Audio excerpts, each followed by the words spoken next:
Well, hello there, friends, and welcome to Virtual Strangers 87. I'm your host, Wes. With me, as always, my good friend Roots. Roots, 'tis the season, brother. The end of this crazy 2020 is finally at hand. I know. And what's crazy is like I started looking at the list of stuff coming out this week. I forgot all the good games, bro. Like my wallet is gonna be feeling it. My time is gonna be dwindling. My pop one time, Wes, has to slow down a little bit. I got a lot of games to play. I looked at my time now. I'm at like 138 hours or something, some small amount. I don't know.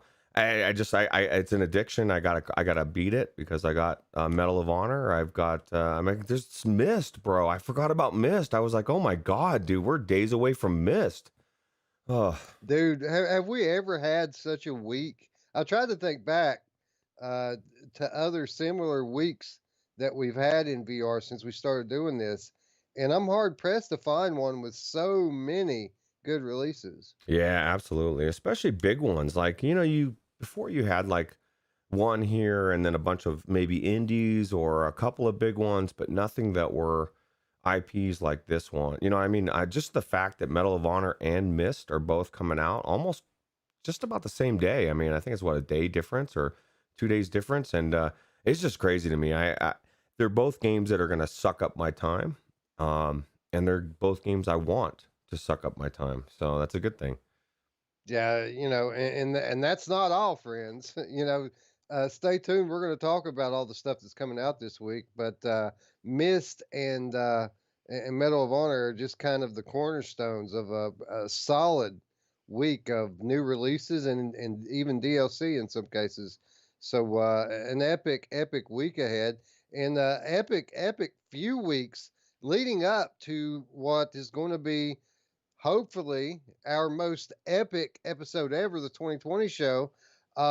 Heads up, reminder for all of you: we're only going to leave open the award category suggestion page on the Discord. We're going to leave it open for a few more days. We've already got some great suggestions for new awards, but if you guys want to leave your mark on the 2020 show, now's the time because I'm going to take that down in a few days, and then we are going to begin the process of selecting the winners. And of course, you all are going to get a help with that as well. Roots, we take liberties with the game of the month selections, right? We'll take feedback from the community, but at the end of the day, we make the decision. And while the same is true for the games of the year, we give a lot more weight to what the viewers say for the games of the year because after all, this is their community as much as it is ours. Yeah, absolutely. Last year, man, it was like there was a couple on there that you and I didn't 100% agree with the community, but you guys chose, bro. And that at the bottom, if we think something and then something, and you guys are unanimous about completely against what we'll do, as long as it's not game breaking, like last year's game or something weird, because sometimes you guys are weird, bro. Like you'll say, "Hey, this game," and we're like, "Dude, that's like 2 years old. That's not. It can't be game of the year this year." I'm excited, man, because I started looking at the list, and I'll throw this out there right now. Get in the things quick because Wes has a reason for shutting this off. Like we have to put the show together. It's going to take a couple weeks, and if we just left it open for weeks on end, all of a sudden we'd be scrambling, and it wouldn't be the show we want to do. But man, I saw one entry in there, the last one that was in there. It cracked me up. It's perfect, and I love the way you guys think. I can't wait to see all the categories. It was so fun last year. It was one of my favorite shows to do, and I'm looking forward to this one as well. Yeah, well, I'm not going to ruin the surprise now. If those of you on the Discord can go check out the channel for yourself. It's the type of category that you'll only find on our channel, and that's kind of what we're going for here, right? The type of stuff that only we would do, and I love it. The people that have responded on there have they're in the proper spirit and the proper frame of mind. I'll just say that. What Roots is saying is absolutely true. We are going to go on a somewhat of a hiatus from our regularly scheduled programming. We'll probably do the shows again next week. Next week will probably be our last shows of the year. Not saying that we won't do any content, quite the opposite. We'll probably do some gameplays, especially if we have new games coming out. We'll do some great gameplay content, and we may even, take a notion to get on here and talk about something. Things come up and we want to talk about them. Really, we don't need a break from the time it takes to get on here and do the show. It's the preparation is what's so time consuming.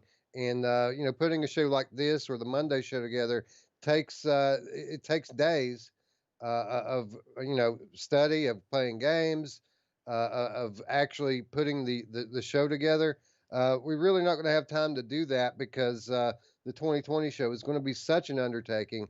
But don't worry, we are going to have content for you. It's just not going to be the usual content. Yeah, and think about it. It's only a few weeks, you know. I'm kind of excited because I think it shifts things, right? Like you said, maybe we do more gameplays. Maybe we do an impromptu. The main thing is that we're just not going to be, like you said, scheduling a show, but we could do a quick, oh shit, we need to do a show right now, and we could talk about anything for an hour. It's just like you said, all that show prep that you put in there and the research and getting the news together takes time, and you'll be doing a lot of that research for the 2020 show, and then I'll be assisting in any way I can as well. Yeah, we still don't have a solid date and time set for the 2020 show. It's going to depend on kind of how things fall. Last year we did it on New Year's Day, and we'll probably be looking to do it around the same time frame. So New Year's Eve, New Year's Day, no later than the second, I would say that we'll be on here doing it. Um, new content to come in 2020. Lots of cool stuff that we're working on behind the scenes that I can't exactly share yet. But Ruuts, we've kind of been kicking around ideas for months now, and just sort of testing the waters this week to see if maybe some of this stuff is possible. And I'm just blown away at the support that our community is giving us. It never ceases to amaze me. I know, I can't believe it. That's one of the things I was saying in my stream last night. We do have, I say this all the time, we have the best community, but I really believe we have the best community. You guys are the best, and it shows. It shows in every way, and you'll see in the 2020 show when we have these crazy categories, it'll show in that way as well. Absolutely. So you guys join the Discord. Links in the description. Make your mark on the 2020 show. Ruth, we need to really get cracking because we've got a banger of a show lined up.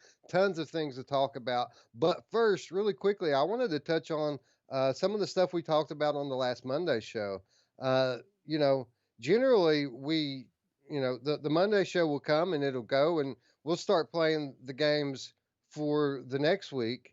But that really hasn't been the case for me this week. I've kind of stuck with the things that I've played last week, just because I've had such a good time in them. And I wanted to update on some of the things we talked about. First of all, Hinge. We talked about Hinge last week and how beautiful it was, how awesome the gameplay concept is, and the surreal atmosphere. Not very many games as atmospheric as Hinge. But, I was playing the day one build and there was a lot of jank, a lot of performance issues. I'm happy to report that while it's still a work in progress and there are still issues with it, it is vastly improved now. The developer has commented on it. They are working on a kind of a all-encompassing big patch to come, and if I'm not mistaken, they're talking about mid-month for the big patch now. But I got to say, the game as it stands today is vastly improved. I didn't notice any of that reprojection that I Ooh. talked about on Monday. Now that said, I didn't. I'm not a numbers watcher. I just kind of report my experience. But it was vastly improved. Some of the item interaction jank still taking place, but the user interface is much improved. I mean, they kind of hold your hand a little bit more in the beginning now than they did before, and kind of give you some direction, and it's very helpful. And I'm very happy to say that Hinge is very playable now, where that really wasn't the case when I played it the first time. I'm gonna have to go back into it because I want to know if I've got if Ruuts has to turn anything off.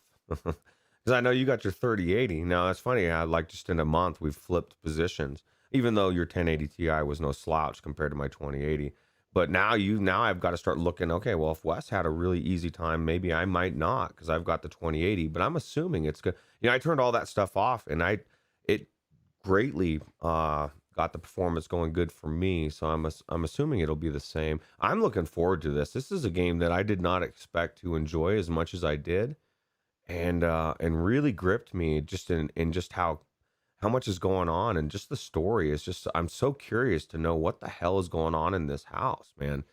And so Yeah. I'm excited to go back in. Craziness is going on in this building, man, and the building is trying to kill you, and that seemed to be even the case more so Oh on really? my second playthrough than the first. I saw a lot more of these weird creatures and things coming out of the floors and the ceilings and smacking me up.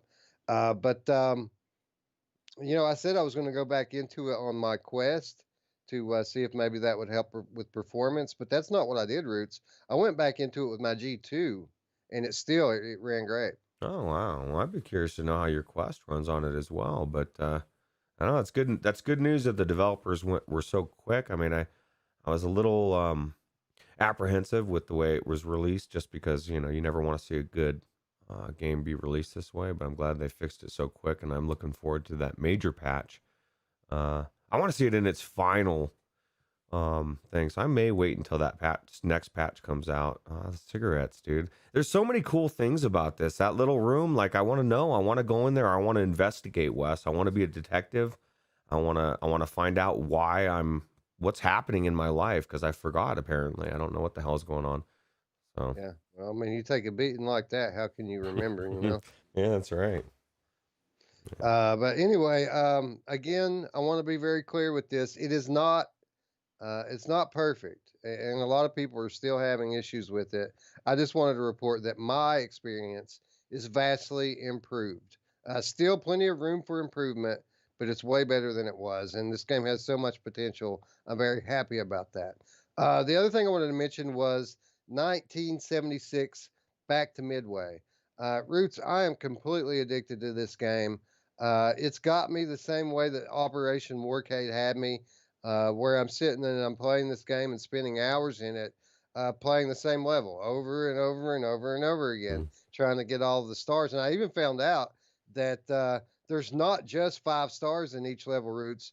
There's 10, because you can get the initial 5 stars, and then there are 5 gold stars on top of that. Oh God. So I've been sitting there and basically replaying levels again and again and again until I get all those gold stars. Wow. I can't even get the first five. I don't know about the second gold stars. I don't know what kind of magic you're doing there, but I'll tell you what, man, this game, it's just like any other game that's old school, man. It's not a walk in the park. It's not easy. It takes the same skill as it took when I was a kid, and I don't know if I'm as good as I used to be, Wes. I It's don't know. got that gameplay loop, that gameplay loop that's intended to, get quarters out of your pocket, right? Absolutely. And I was talking to, I think it was Mash Daddy. He said he picked up Operation Warcade, and he said, "Man, you guys were so right on the show. That one more game, that pull, right, is real." And people are just loving. They didn't know that Operation Warcade was that good, man. We've been screaming about this game for a year, and now we're going to be screaming about 1976. It's just one of those things that gets me excited, because I feel like, for Ivanovich games, I feel like they got their niche, man. They nailed it. You know what I mean? Like, and I can't wait to see each progressive game come out, because when you see a developer or company like really come into its own, and finally figure out what it's does so perfectly, and maybe they don't. I mean, I just feel like this is their genre, and I think they need to just keep going on with it. Well, I said as much to the developer that we hope to see more of these types of titles from them. This is what they do really well, and they've pretty much got their own genre here. How many developers can say that they've developed their own genre? But 1976 Back to Midway. Another big development with this game is there is now a free demo available. You can try this game out for free just by going on Steam and downloading the demo. Oh, Wes, I love free, dude. Free is good. And this is one of those games that it's not gonna hinder the sales. If it, like there's certain games like you don't if you're a developer, you're like, dude, we can't give a demo away because then no one will buy the game. This is the opposite. I imagine this would, like, you would play it and you're like, shit, now I gotta buy this game because I'm already being drawn into it. And you'll find out if you like that. I mean, I said it last week. If you don't like this type of a game, like from back in the day, 1943, you probably might not like this game. But there is that possibility of people like Pixel Ripped that weren't into like old school games, but bringing it into VR in such a way.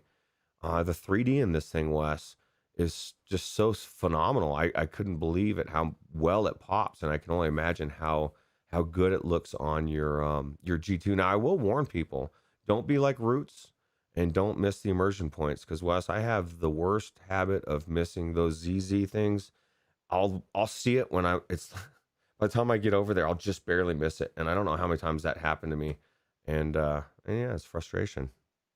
Yeah, I miss them sometimes too because I play chicken with them, right? Because this is one of those arcade style games where you're chasing leaderboards as well as these objectives, and the longer you can hang out without going into those immersion points, the potentially more points you can get, not only by triggering enemies to come into the frame that you otherwise wouldn't have a chance to kill, but I don't know if you've noticed, but the score has like a ticker on it, and just by flying in the game, the score will tick up. So as the longer you can make it without flying into that immersion point, the higher your score is going to be, Hmm. and only by a little bit. But when you're talking about trying to challenge the top of the leaderboard, sometimes a little bit's all it takes to get you to that next notch up. I forgot you're a leaderboard person, right? You're constantly striving there. I don't know. I'm just happy to pass the level, Wes, let alone beat your score for sure. I just want to beat it. Well, yeah. Well, I would suggest to all of you out there, don't try to beat my score. Just go on and beat the level and be happy with wherever you end up at, because I've put way too much time into. I've only played about 3 levels of it, but I'm up there on the leaderboards for all 3 of those. Oh wow. Well, it doesn't surprise me, man, because you put in the work, dude. I mean, I don't have the patience to play the same thing over and over and over again. I get to that point where I'm just like, okay, I have to move on, something new. But then I see it doesn't benefit me though, Wes. I run into issues. I guarantee you've never came up to a level in this game where you're like, oh shit, I don't have enough stars to get to that one, because you've already crushed the other ones, and then by the time you get to that, you're like got an extra 15, 20 stars probably. No, well, I do have a bit of I don't have that problem, but I do have a bit of a bone to pick here, with the level 2. One of I wasn't able to get all 5 gold stars on it because one of the gold stars calls for you to kill 115 enemies in the level, and I've been through it a few times now, and from what I can tell, I'm killing every enemy in the level, every enemy in the level, and it's only coming out to 113. Oh So I don't wow. know how I'm supposed to get to 115. There are some turrets that are protected by an impenetrable energy Hmm. shield. I'm assuming that there's going to eventually be some way for me to penetrate that and kill those, because I had to go on to level 3 with only 4 gold star roots, and I'm Oh. the type of OCD where that shit drives me nuts. So to be continued on that front. You're probably right. You probably get like a bunker buster missile or something, something that actually. Because I tried to shoot those things forever. They don't. There's no damage, and there's no way to unlock it. Like you can't kill this to unlock the shield and kill it. So I don't know. I agree. There's got to. I mean, obviously, there's got to be a way to kill them, because I believe you. I believed you killed every single thing in there, and that's crazy in and of itself, man. 115. Damn, dude, that's a lot. Ray Pope says, "What? So the demo has the leaderboard enabled? It doesn't come out until the 10th." I don't know, Ray, if the demo has the leaderboard enabled. Roots and I are playing the full version of the game. Someone just said that they had tried it. Was it maybe Radio Runt? Or let's see here. Somebody in the chat. Yeah, someone in chat just said that they were playing the demo. Maybe they could tell you if the leaderboards are enabled. I got to imagine that the demo is just probably a few levels. I don't see why they wouldn't turn the leaderboards on for it. Yeah. Because I mean the levels are going to be identical either way. So Well, it makes me I don't wonder. know. Does that mean that you're I guess if you can do the leaderboards in the first level or two or whatever they give you, your record might be at risk. Like somebody could go out there and they could be trying to beat you right now. They just left the show, Wes. They're downloading it. They're like, fuck Wes, I'm taking that spot. He just told me not to, and I'm doing it. And I say good luck. You're not gonna do it, dude. You're wasting your time. The demo does have leaderboards, says VR Spry Guy. So there you have it. Confirmed leaderboards in the demo. Also confirmed with the developer that HOTUS support Ooh. coming to it, if not already implemented, as well as motion simulator support. So if you have a yaw or something of the like, you're going to be able to take full advantage of it in the immersion points. Okay. Yeah, I was gonna say that would be kind of weird if you're in the third person and I guess it would still work though. I mean, it just might be a little weird, right? I don't know. Yeah, I don't know how much it would do when you're. I mean, I guess it could, but it would probably break immersion if you're moving around during the arcade style gameplay. It's in the immersion points where motion simulator would come into effect. But the good thing about that is after you beat these levels and go back into it, it'll ask you, do you want to play the full level or just the immersion point? Ooh. So you can isolate those and play them a la carte if you want to. Oh, that's pretty cool, man. Well, that sounds good. Sounds like one of the best things, Wes, and I don't know if you felt the same kind of peace and coziness about this game, but looking over to my right and seeing the flux capacitor fluxing, oh, dude, that made me feel good, bro. Like I wish I could see that right now in my real life. That would mean I had time travel and I could like do a lot of stuff.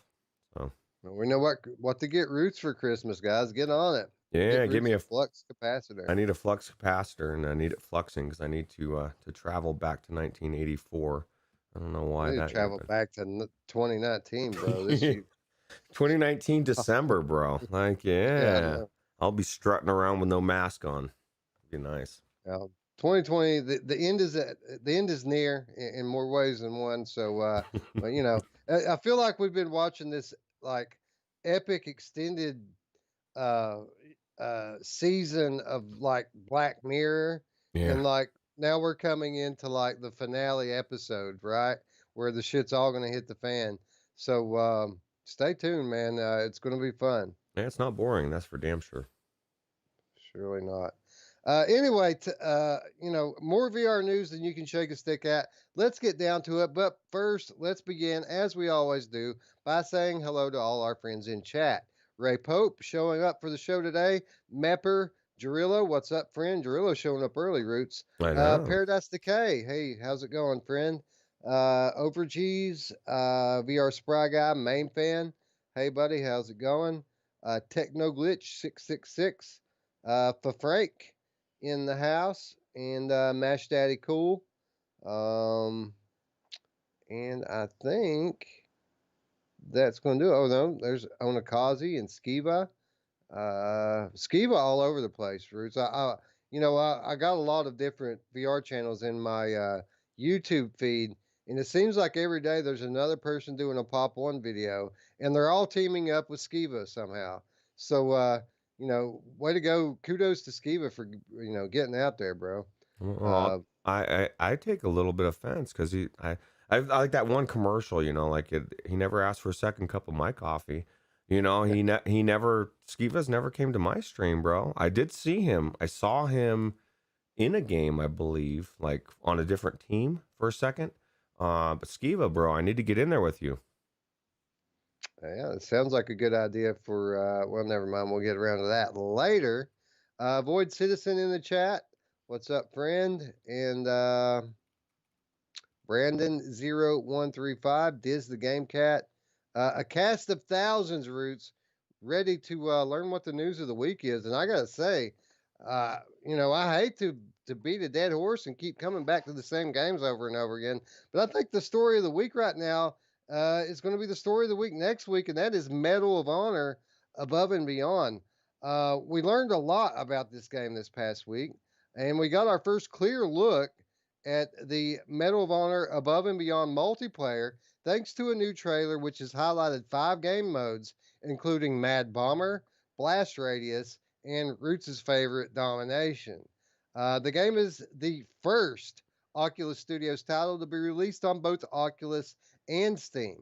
The game will have cross platform matchmaking, which is a shared pool of players queuing up the matches. However, the individual player invites between platforms is not supported, meaning you won't be able to invite a friend to your squad if they're on the opposite platform. Roots kind of sucks that we don't have the cross-platform invites going on, but cool that we get to share player pools, right? I mean, that's one of the things that's most important for any kind of multiplayer title in VR is to have players in the lobby and being able to, you know, have all the Steam players and Oculus players in the same pool is a big step in that direction. Yeah, it makes me wonder too. Like, is it something that they can't do, or something that they might do in the future? Or that's a little weird. Like, if I've got a friend that's on got a I've got a Quest too. Okay, I'm gonna want to buy it on Oculus, right? Or maybe say I assume I do, but now I have to think. Okay, well, I've got X friend that's on the Index, and I want to group up with them, or so maybe I have to buy 2 copies. It's a little weird. It's it's just weird, man. And then so I'm hoping they fix that, because that's one of the things that I think it would make it easier. It's one of the things that another game we're talking about this week that is finally fixing the group connecting, and I kind of wondered why that didn't happen from day one, and I'm wondering as well why they're having to do it this way, and I just don't know. That's kind of curious. Well, I could say in this case that what they're trying to not do here is require you to sign into EA, which is Mm, generally signing into Origin is how you would get around this, right? okay. You could sign into Origin on Oculus, sign into Origin on Steam, and now all of a sudden everybody's all part of the same thing. There are ways around it, though. There are ways like Population One did. Population One, you can create a unique code, invite code, Hmm. which spans, through Steam and Oculus. So maybe we'll get to see that kind of solution coming from Respawn in coming days and weeks. Uh, I would just say put it out there. If it's something that you all want, say it and manifest it. Right? Roots mind over matter. Right? Yeah, yeah. As a matter of fact, that's kind of what the dark frequencies thing is. Mind over matter. It is mind over. Just letting the devs know, like, developers listen, and especially if it's something this big, they may listen. And I'll tell you what, Wes, this multiplayer looks phenomenal. The fact they have domination right off the bat is amazing. And I hate to say this, but this makes me worried for contractors, not for Population One. Everyone keeps thinking, dude, this is going to knock Population One. It is absolutely not going to touch Population One. It's just they're two different types of games. They're two different types of games, and two different types of players. But games like Contractors, Onward, like, why would you go Contractors on Quest? I just watched a video of it. I man, it does not look that good, man. I don't know why everyone's raving about it. And Contractors, the big thing is the custom maps, right? And they're not in the Quest version. Now, granted, this isn't Quest, so that's going to be a difference as well. But I just think that this game is going to do phenomenal, or phenomenally, and I'm excited to play it. Well, it's interesting. We have learned that multiplayer matches will support up to 12 players at a time, with both team-based and free-for-all game modes to choose from. Meaning you can go up to 6 versus 6 in the team-based stuff. Um, one of the when you talk about matches that are that large, one of the things that becomes a worry is having to wait for matches. Not going to be the case here because Medal of Honor Above and Beyond will automatically fill empty team slots with bots, and then allow these slots to backfill as people join. Oh, cool. That's good, man. You could go in there with one person and play with a team of AI against a team of AI until people join in, right? That's pretty cool. I'm not sure how I feel about it. I like what I like that they're trying to come up with a solution to this problem, but at the same time, who wants to lose a game because their stupid ass bot teammate just got killed, right? Well, it just depends. Like, well, you typically, you'll see it at the beginning, and then people will drop in, and it doesn't end up being that big of a deal. But I guess I'd rather have that than have it be like two of us going against five people or something. Sometimes you end up with those uneven balances. But yeah, I definitely would hate to lose a game because of a bot. I don't know. Hopefully, the AI is actually pretty smart. I do love the way that this game looks. Like even just the hats on some of the guys look pretty cool, right? When they come around the corner. And I don't know, I just like this era. And the gameplay just looks really good. So I'm excited to check it out. Yeah, it looks amazing. Also, we've learned that in addition to public matchmaking, players can choose to host private matches. Ooh. All matches, and this is a big one, Roots. All matches, both public and private, are going to use dedicated servers. So no worries about somebody rage quitting and the whole game going to crap. Yeah, see, that's so weird too, man. I never understood that either. That was Did they fix that for wasn't that what's the game? Firewall Zero Hour, right? They fixed that where somebody quits and It, everybody it disappears. it's better now than it used to be, but no, they don't have dedicated servers for it. Mm, I think that they've implemented some means that makes it easier for get to swap or over. faster to get back in the game, but it still happens from time to time. Well, and that's the thing. Dedicated servers cost money, so you're going to see them from a bigger game, bigger companies. And that's, let's be honest, that's what makes one of the part of what makes AAA games like this AAA is the dedicated server. So I'm excited. I think this game is going to blow people away. I still think that for me, it's going to be more about the story and the campaign. But I used to feel that way about Call of Duty too, believe it or not. At one time, that was my draw, was the story, and then it became all about the multiplayer over the years. So I could totally see that just not being the case for me. So we got a big debate here in chat over which version people are buying, and I guess debate's not really the correct word because most people are saying they're going to buy it on Steam. And Technoglitch asking what version are we going to buy, and I got to say I'm leaning Steam on it, obviously because I've got the G2 I want to play it on, and I don't want to have to use Revive to do so. Mm. So I'm leaning Steam, but it's not a slam dunk because it is an Oculus Studios game. I do have the latest Oculus headset here, and they're talking about releasing a native Quest version down the road. Although Roots, they just told us a little bit about the minimum or at least recommended specs for this game, and I don't see that there's any way in hell they're ever going to get this game on Quest. No, not. I mean, I'm blown away by that. My processor's 8700K apparently isn't enough, Wes. Those specs blew me away. Somebody was telling me that last night, and I was like, "Are you kidding me? Like that's the recommended? At least it wasn't the minimum. Then we'd all be screwed." I'm a little bit more put off, and I saw in the notes that Oculus hasn't figured out how to update their games without doubling the space and all the BS. Man, like I don't have hundreds of extra gigs to just sit around so that I can update Medal of Honor. And I'm assuming it's going to be the exact. I mean, it sounds like it's going to be the same as Asgard's Wrath. Am I not right? I mean, wrong? It's a double-edged sword, Roots, because this game actually is going to surpass Asgard's Wrath in pure size. They're saying that the game is going to take up somewhere between 160 to 170 gigabytes of space on your PC storage, and they recommend that you have twice that available due to so that you may quote safely unpack and install it based on how the Oculus runtime installer works.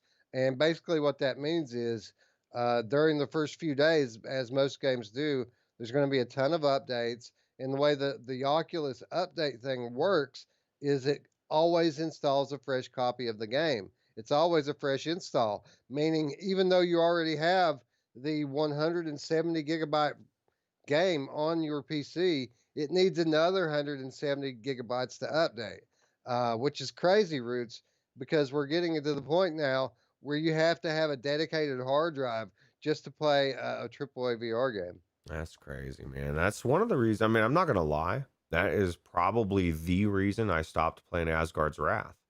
There was like 2 or 3 updates in a row, and I had to completely delete it to reinstall it. And at some point, it wasn't even the fact that I couldn't do it. It was just that I said, fuck this. This is stupid. Why should I have to have double the space? Like, I've never seen anything like it. So I'm hoping that maybe somewhere down the road, I don't think there's a way out of this, Wes. As I'm saying, I'm hoping. I don't think that there is a way. I think this is just the way Oculus does their shit, and it's backwards, man. There is, I would submit that there's at least a possibility, a way to get around it, and that is by buying the game on Steam. Oh, yeah, that's true. And that's another reason to buy it on Steam, right? And if I'm being honest, Wes, that's probably where I'm going to buy it too. Because one, this is what I'm finding most of the time. I, I don't, I don't care about the Quest copy. I'm finding for me, I'm not playing the standalone versions of anything. If there's a computer version of it, that's the one I'm playing anyway with the link cable or virtual desktop. I still have a lack of going anywhere with it. I haven't gone anywhere with my headset. So I'm pretty sure this far down the line for me, from my personal case, it's just not an issue in that respect. But um, I think I am going to buy it on Steam just because it's going to be a lot easier. I don't want to have to re-download it a million times, and I don't care. I guess I don't know. Yeah, I don't think we really have to worry about that. I don't think there's any way they get this game on Quest.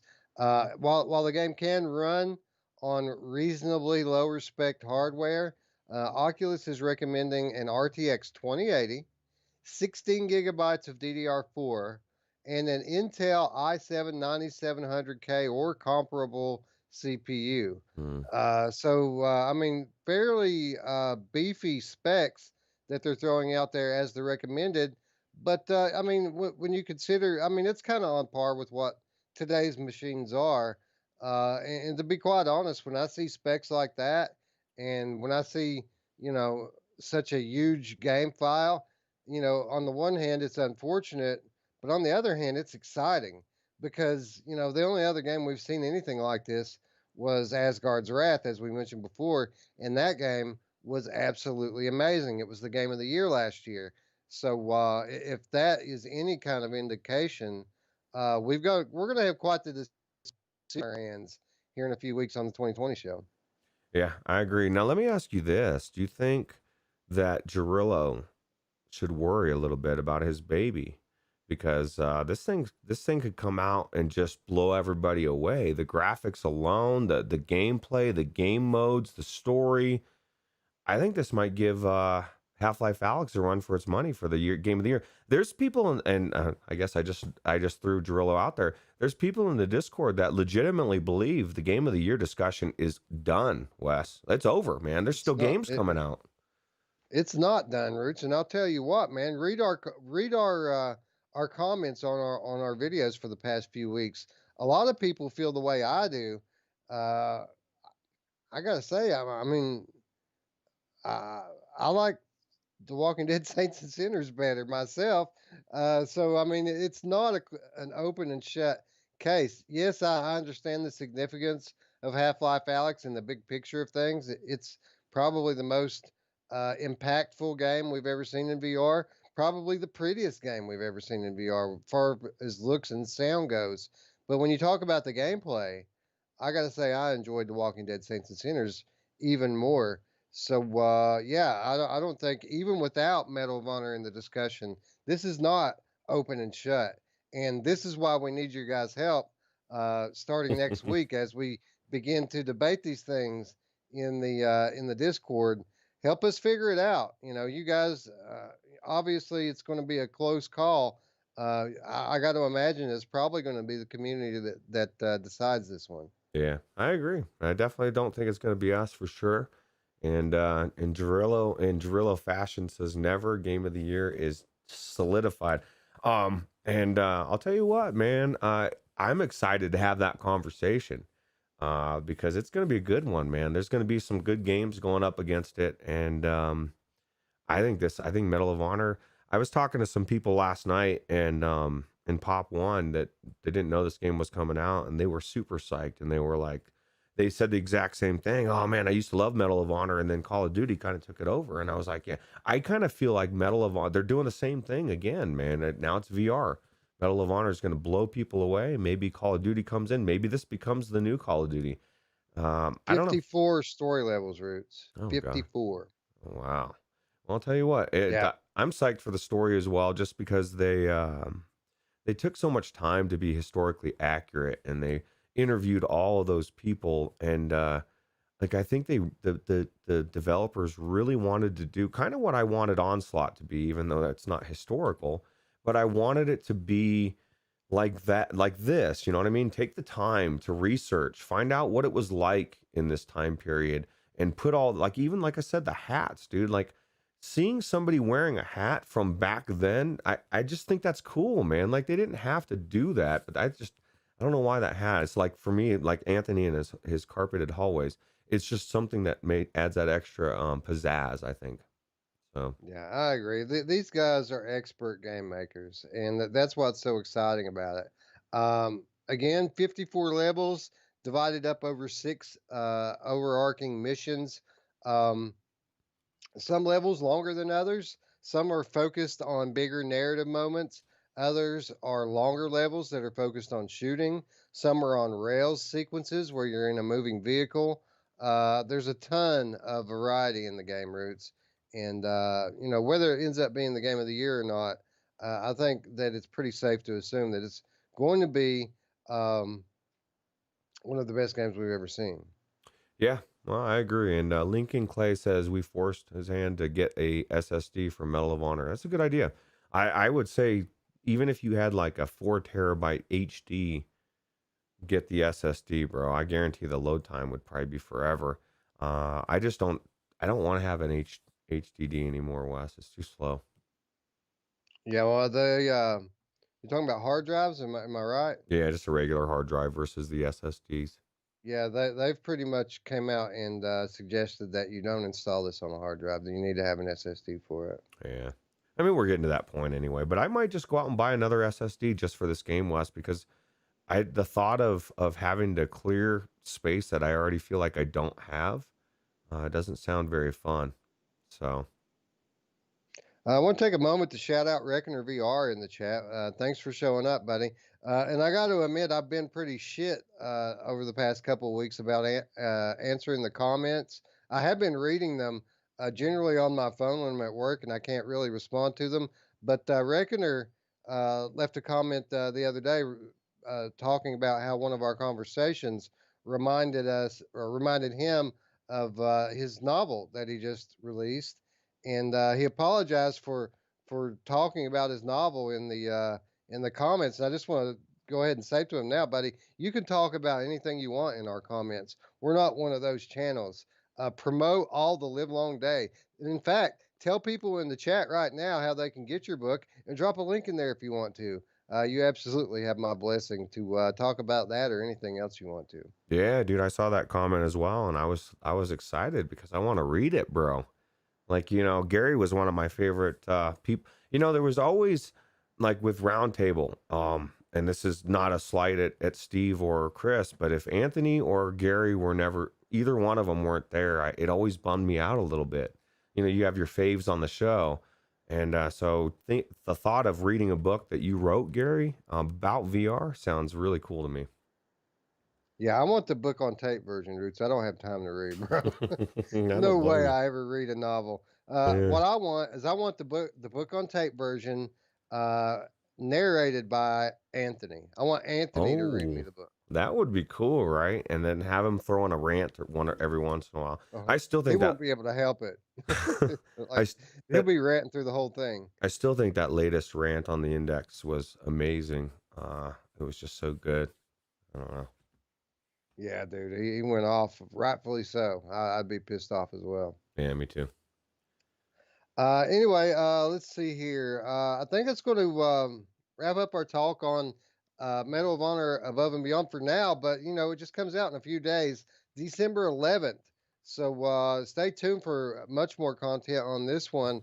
But Roots, when you've got this massive Oculus Studios game, one that not only has an Asgard's Wrath, length story campaign, but also tries to be the best multiplayer game with dedicated servers coming from Oculus.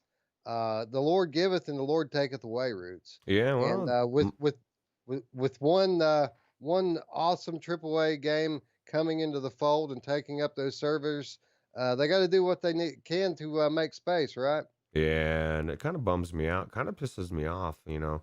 I was just saying like a month ago that, like they never had this game on sale ever. I was happened to be lucky enough to get it the one time it was on sale for $20, and now I feel like I got ripped off, bro. I want my $20 back, please. Yeah. Well, I mean, it's not like we haven't had time to play this game. To be quite honest, That's true. Marvel Powers United VR has been an afterthought for years now.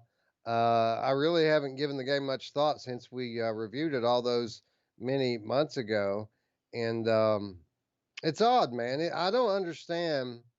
Well, first of all, for those of you who don't know, Oculus exclusive title Marvel Powers United VR is not available for new users to purchase or download anymore from the Oculus Store, according to an announcement this past week. Developed by Sanzaru Games, this first party PCVR title allows players to suit up as various Marvel heroes to take on classic Marvel villains in VR with the Oculus Rift.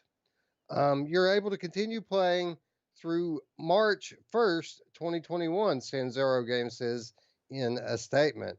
Oculus is also recommending that players delete the game on or before March 1st to avoid dead space on your device. So here we are, Roots, with another game dying, obviously from lack of use. People aren't playing it, so they're taking those servers back. Um, but I don't understand Roots because this game is playable in single player mode. It's not strictly multiplayer. And we saw the same thing last year with another great game on PlayStation VR, Starblood Arena. That game was absolutely awesome, and it really shined as a multiplayer game, but it was still a lot of fun as a versus bots. And I don't understand why they can't let people just keep their title in a single player capacity. I don't know. I don't know. Maybe they need the servers to, or they use the servers to even play the single stuff. But my thing is I just, it's been 2 years, bro. Like that's not that long for a game to be out, and it makes you wonder. It's like, okay, I'm investing in this game, but will this game be out in a year, 2 years? I would have liked to, and let's be honest. I just deleted it today. No, actually, I haven't. I doubt it hasn't been on my hard drive for months, if not longer than that. So it's not like I was running out to play it, but the fact that I can't play it now pisses me off, which makes no sense because I probably was never going to play it again. But maybe I did. Maybe I wanted to. Maybe I wanted to be the Hulk. Some of the things that was cool about this game wasn't even the gameplay. It was getting in there and seeing the characters and seeing your arms and killing stuff as the Hulk, right? So I agree. Just the single player mode would have been nice to keep, uh, since I did pay $20 for the game and when I'm going to run out and play it before March real quick, I can't even download it, right? They said it's not even available for download. So if I don't have it on my hard drive already, is that true? Or am I No, hearing? you're not going to be able to play it, period, after March 1st. The game is dead. Yeah, but I mean, DOA. but it sounds like it said that the downloads, you can't even download it anymore. Is from what Oh you were no, no, reading. no, only well, I don't know if you might be able to download it if it's already in your library, but you can't purchase it anymore. Okay. Well, I guess I'm torn because part of me didn't care because I stopped playing, and then the other part of me feels like I paid for something that now I'm not going to be able to play anymore. And I mean there's no guarantee with any game, I guess, but 2 years is not that long. So Yeah, we were going over the Oculus sale last week, which was massive, and had all of their big first party titles on sale. Uh, MPUVR never even crossed my mind. Like I didn't even think about it not being listed, and that should tell you a little something about the state of this game, which is a shame because it's a proper AAA game for. I mean, in terms of quality, of course, it's a AAA quality game from the same developer that brought us Asgard's Wrath, and it plays great. Really, the biggest problem people had with it is the structure of the game, the way the game's put together, kind of the way it plays. It just plays. It's kind of repetitive, kind of like a wave battler, and more people wanted a game more like Iron Man VR, like an adventure game. But I mean, all of the characters look great. They sound great. They play very well. Um, really, the whole problem with the game was the structure of it. Yeah. Well, maybe they'll put out another one. I know that the Marvel Powers Avengers game Flat, if that game had been this game, people would have been blown away because that game is actually pretty cool. But I feel like they just kind of skimped on it. So I guess maybe they deserve to close it. I just wish I hadn't wasted my Uh, $20. yeah. Well, I mean, was it a waste really? I mean, you got had some good times in it, right? Yeah, that's true. I mean, I guess I spent a couple hours in there. I probably got my money's worth. So Yeah. A few comments from the chat. Chris Richardson says that they're actually dropping 3 games out of their library. So I don't even know what the other 2 are. This is news to me, even. oh wow. Oh, do you know what they are, Chris? And are you at liberty to say? I know sometimes devs hear stuff and they can't. I don't know. So And apparently, reading back through some of these comments, Gary's book, actually, there is an audiobook version of it. So looks like we need to get on that, huh? nice. Well, I am gonna buy it because one, I want to read it, and two, I want to support Gary. So Well, there you go. Gamer Chick 13 joining the chat as well. How you doing, Tiffany? Thanks for dropping by. yeah, Tiffany, I wanted to tell you too. That guy that came into my stream the other night, Messy, and dropped 20 subs and all sorts of bits and like ridiculous, dude, just was out of control. He said the main reason why he stayed or initially was because Tiffany was in there and she was so nice to him and just made him feel really welcome. So I wanted to thank you, Tiffany, for being such a awesome person in my stream. Yeah, absolutely. I mean, she's been great, hasn't she? The way that she not only supports your stream, but just supports our community in general. Yeah. Uh, I mean, love all of the members of our community. We have so many great members like this. We could probably do an episode just talking about the cool shit that our community members have done to support us. Yeah, absolutely. And Scion says Pop One retired from the Oculus store in 2 years. Wow, that would be a shock. Yeah. It's Rip Coil and VR Sports, they say. Yeah, yeah, for sure. Those are the other 2 titles. Oh, which one are they? Sorry.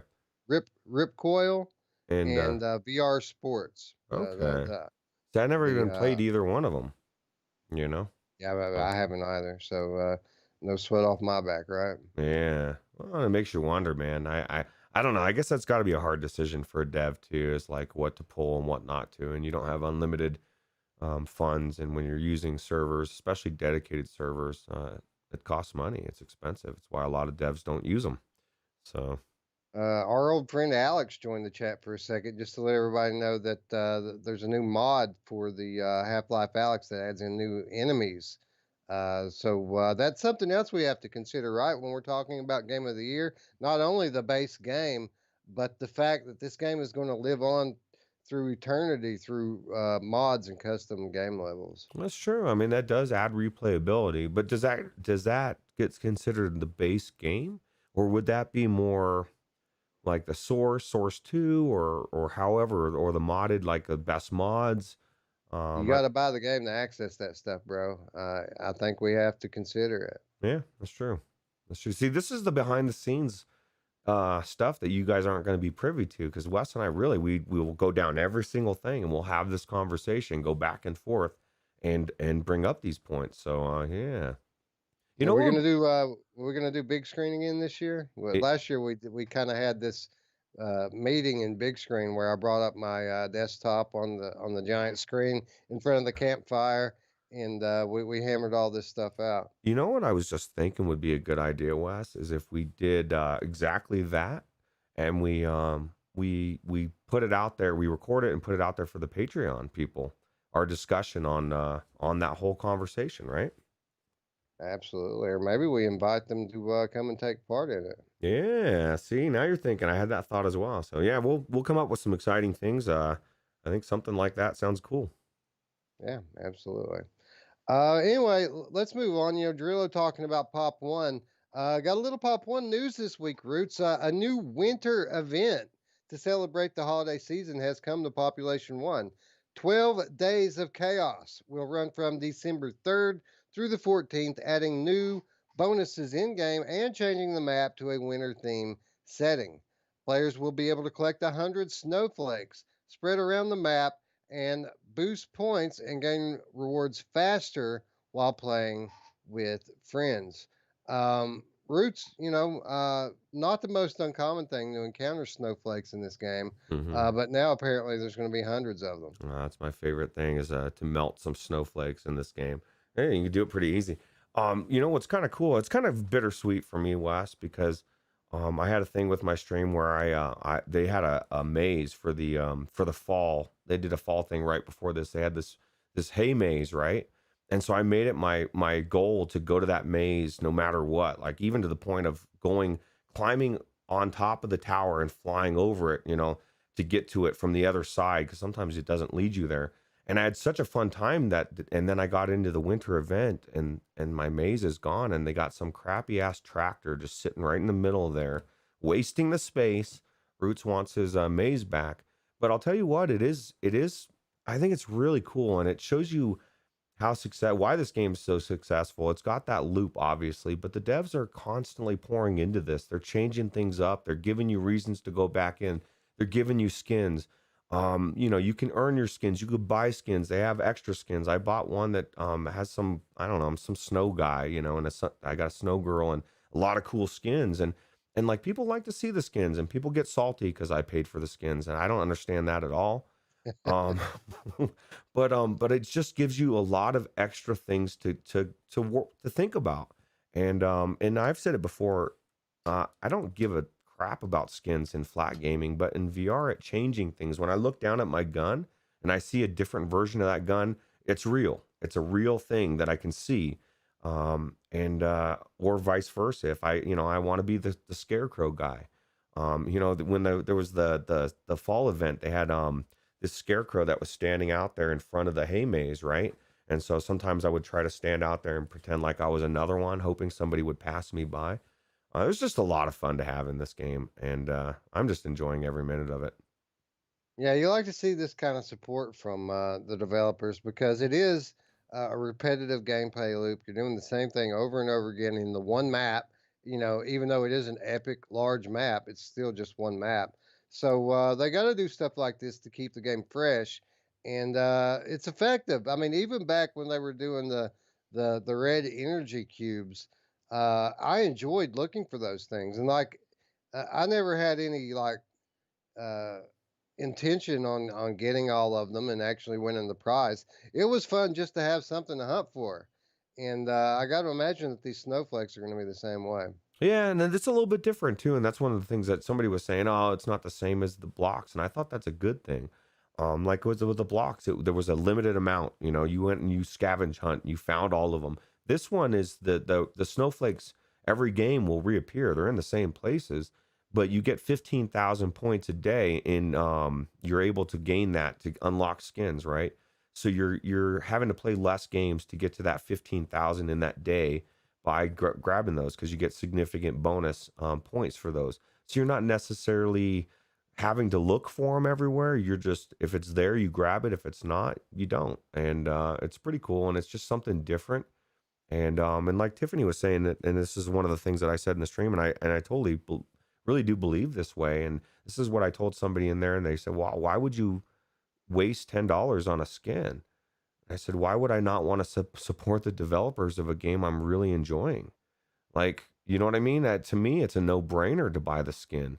I don't know. I just feel like people are cheap. We want this really amazing game, but we don't want to support the people making it. It's a weird disconnect for me, and I enjoy supporting the devs, and I will continue to do so as long as they keep pouring into the game. And let's be honest too. I mean, at 130 plus hours in the game, you kind of owe the devs, right? Like you've already Yeah. got your money's worth. That's what I was telling somebody. I was joking. I said, "Man, I'm trying to decide if I've got my money's worth out of this game or not." And I've got, 138 hours. I'm pretty sure I've gotten my money's worth and then some. And just that, I don't know, man. I've met so many people, and there's actually been a couple people, West, like last night. Sam, I can't remember what his actual username was, but he came in asking about streaming and was kind of excited because he's older. He's even older than me. He's in his early 50s. Is thinking about streaming. And so I started talking about the streaming and what he would need to do. And I told him, "Hey, we do a podcast on tomorrow morning," and he immediately subscribed. And so I thought that was cool too, is like getting to know these people out there and bring them into the family, let them know what's up. So Getting to know you, getting yeah. to know all about you. This is the thing I've noticed and come to notice about Roots over the years as I've gotten to know him. Uh, for a player like me, it's all about the game. You know, I'm a single player campaign first type of guy who also likes to play with people from time to time. With Roots, it's absolutely the opposite. Roots wants to socialize in these games, and I think if there was no multiplayer component in VR, we would see Roots on some other flat gaming channel. It's possible, and that is it. And that's the key, even just everything, man. People are such an amazing resource of knowledge and just to getting to know people. I think it's cool. It's one of my favorite things about streaming. It's my favorite thing about the podcast is all the people, and it's cool. Big Box VR says more content is coming in December, including continuous map updates and additional character and gun skins. So you're going to have plenty more skins to buy, Roots, and that map is going to be ever changing. Mm. So if you don't like that tractor, come back tomorrow. Maybe it won't be there. I was hoping, one of the things we wanted, and this is what I was telling, this is exactly what we're saying about telling the devs and stuff, because I believe this could have been a thing and maybe it will be in the future. But we were thinking the maze should have had a roof on it. And like you have like four entrances, you go in there, bro, and you can't get out unless you go out the entrance. So you could get some. It was already became such a crazy mess of fighting, because people, believe it or not, they gravitate towards stuff like that, the chaos zones. They want to, like, I want to get in that chaos. I get better every time I jump in and start going crazy. And that's what it's all about, is getting better and crushing your opponents. Yeah, it's about time for me to get into this game for another stint. I don't think I've tried my G2 in it quite yet, and I gotta imagine, the type of guns that I like using, the long distance weapons, probably the white winter level color scheme probably lends itself well to long distance shooting, right? Yeah, yeah. But some people like me, they've got the skins and the guns, they blend in a little bit better. I had to change from my scarecrow because he kind of didn't blend in with the white snow.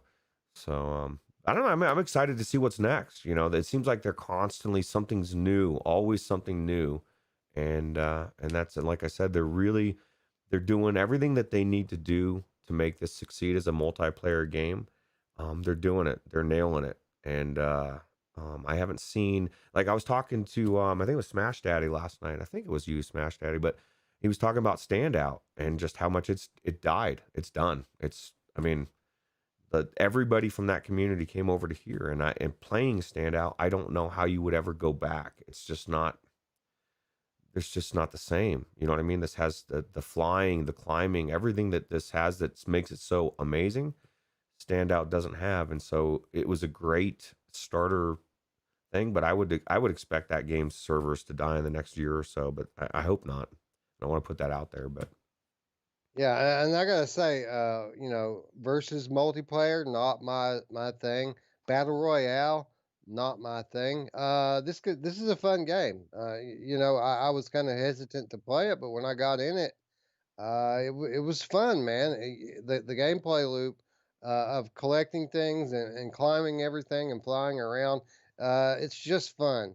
So I don't know, Roots. I mean, I'm probably going to have to get back in it soon, just for reference. I mean, I'm not saying that it's going to be on the Game of the Year list for sure, but I think we kind of have to consider it, right? yeah, I think it'll definitely be in the consideration for sure. I mean, it's got a lot, does a lot of things almost perfect. So if it's not the game of the year, it's one of the games of the year in my mind, anyway. Well, we will get to that. I think that's what we're going to talk about on not tomorrow, but next week's Monday show, our last episode of the year. I think we probably should just make it all about the 2020 awards and the categories, going over the categories, going over what we feel like the nominees should be, but we don't have a formal nominee list. Really, we put it to you all to just vote. All of the games are the nominee list. You guys just come onto the Discord and vote in each category, and then when we do the show, we'll talk about a few of the top submissions and then reveal the winners. Yep. Anyway, let's move on, Roots. Still a lot to get to here in not so much time. We finally got what we've all been waiting for from Solaris Offworld Combat. Uh, Solaris Offworld Combat launched back in September, offering team based multiplayer combat. Yet there was no way to define those teams, or more importantly, buddy up with mates. That was remedied this past week with a new update from developer First Contact Entertainment. The quote squad update will include a bunch of other additions as well. Fury Major is a new map which has been designed to focus more on centralized player engagement and close quarters combat. Players will get a new daily XP bonus and weekly challenges to work towards. Plus, there are a couple of tweaks to make the gameplay more immersive. For example, the option to slide by crouching in real life will appear in game, as well as being able to move both arms independently while playing. So here we are, Roots. So, this game came out and it looked really cool from the promo material. Looked like Tron, that Tron experience that Roots has always wanted. But it released and we didn't pick it up because, to be quite honest, the game seemed a bit half baked. It was a squad based gameplay that didn't have squad matchmaking. I mean, it was all random matchmaking, and there were some other weird things about the game. Namely, even though you have two independent motion controllers on Oculus, which it is currently an Oculus exclusive, the game played like had an aim controller. You couldn't control both of your arms independently. So finally, Roots, it looks like Solaris has the developers there at First Contact have done what they should. They've made this game what it should have been all along. And now I got to say, Roots, I'm a bit intrigued. Yeah, definitely. Especially, well, I mean, the big thing is you have previous experience with their other game, which is phenomenal on the PlayStation, right? Which I still am waiting for that to get ported over to here. I don't know, Well, man. Do you you think could, 10 weeks is too? I mean, that's a long time to. I'm baffled with the squad thing. For it took 10 weeks to get them to be able to squad up with your friends in a game where the draw is to squad up with your friends, but at least it's there finally. And I agree. I mean, it's something that I could never have even considered this game, because if I was going to play it, I would be playing with my friends, not three random strangers. At least have the option. So yeah, I got to say from experience with Firewall that, I mean, it's fun sometimes to drop in there with randos, but for the most part, where that game shines is when you squad up with your friends. So it's good to see that this functionality has come to Solaris. Also, you can see Firewall making its mark on this game in other ways, specifically through this daily XP bonus and weekly challenges. This is the type of stuff that got implemented in Firewall with their seasonal gameplay. And it gives you things to shoot for while you're in the game there, other than just your basic objectives. And I noticed that this last stint I had in Firewall was much more fun based on the fact that I could level my character up faster by completing these challenges. Yeah, that does help. Now, what do you think the odds of playing in this game with a 6-year-old is? Because that happens a lot when I ran. Well, not a lot. When I rando and pop one, I got this guy Truth, or I guess kid Truth, literally 6-year-old. With me and Zazie, we joined up, and Wes, I don't know what happened. We kept leaving, and this kid kept being in our group again, man. Like 6 times, man. This 6-year-old dude. Talk about patience and talk about entertainment. It was definitely very entertaining, but I would imagine this game has a lot less kids in it, because that is one thing that, you know, kids love Fortnite, and it just draws them in. It's Fortnite in VR, right? Would you imagine this has got less kids? Probably, right? Yeah, I gotta imagine that this game is probably different than Population One in every way. Not only will you deal with less children, but the matches themselves are smaller. Less than half of the total players It's true. that you have going at once in Population One. The areas are more confined, and the gameplay is faster. So they're both multiplayer shooters, so they're technically the same genre, but I don't think two games could be as different as these two are and still be in the same genre. Well, and seeing that's exactly what I was saying about Medal of Honor and stuff. Same thing. It's just compared to Pop One, it's so fast paced, and it's just a different type of multiplayer versus the slow, methodical, find your weapons type of stuff. So, but yeah, I mean, Now, it looks good. now, So now that said, um, you know, maybe there's not so many kids in the game today, but that all could change, Rooch, because while this is available now for Oculus Quest and Oculus Link, Steam and PlayStation VR versions are on the way. So I got to imagine when this thing expands to PlayStation, at least the potential for some of our younger friends to join the game is probably going to be there. joy.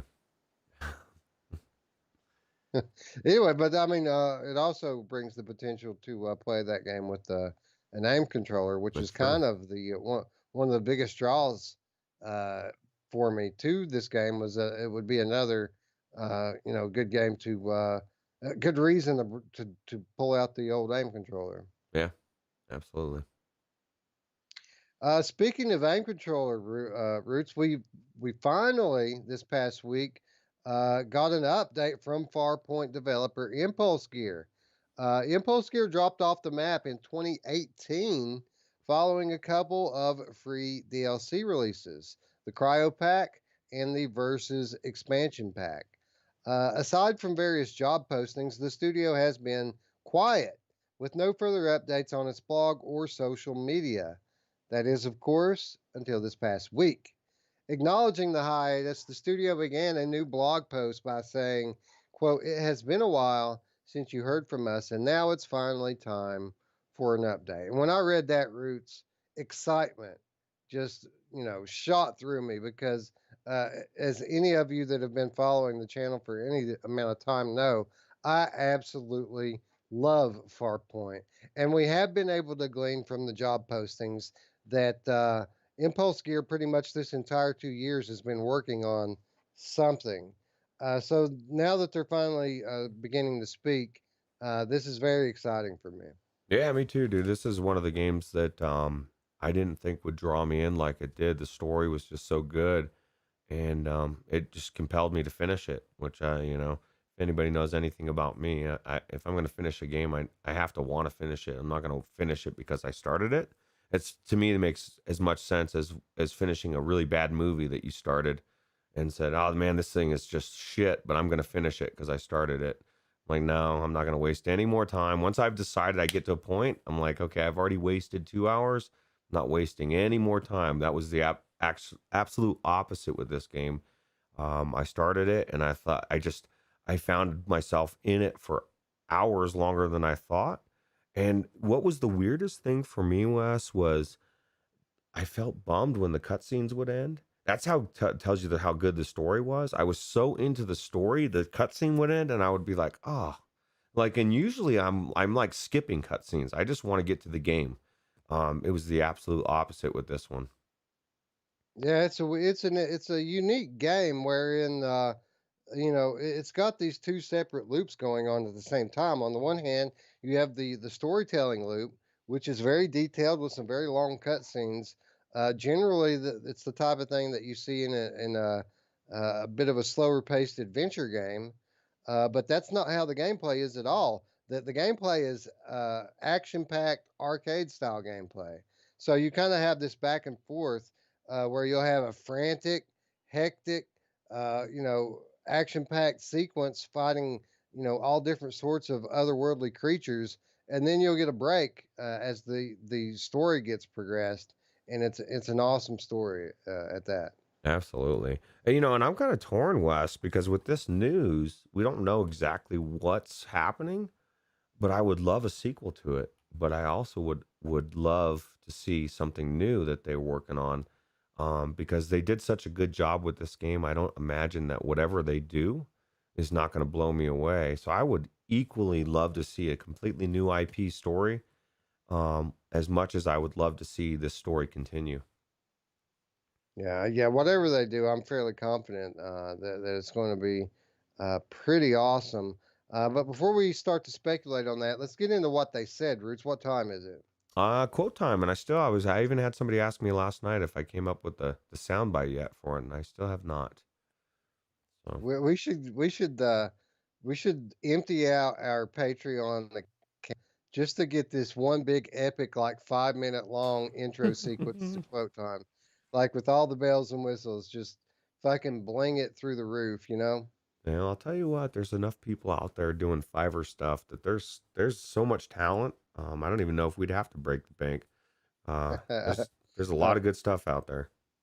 Yeah, you're absolutely right, and that's on. Well, we'll get to more of that later. That's not. This is not the time and place for that. Let's talk about for Farpoint for a moment, and let's talk about the Farpoint developers and what they said on their blog. So again, this is directly from the Impulse Gear blog just this past week. Quote: First of all, thank you for your continued support. We've been hard at work exploring the possibilities of VR, learning from our work on Farpoint, and building something special. We look forward to sharing more with you soon. And we have so much to share.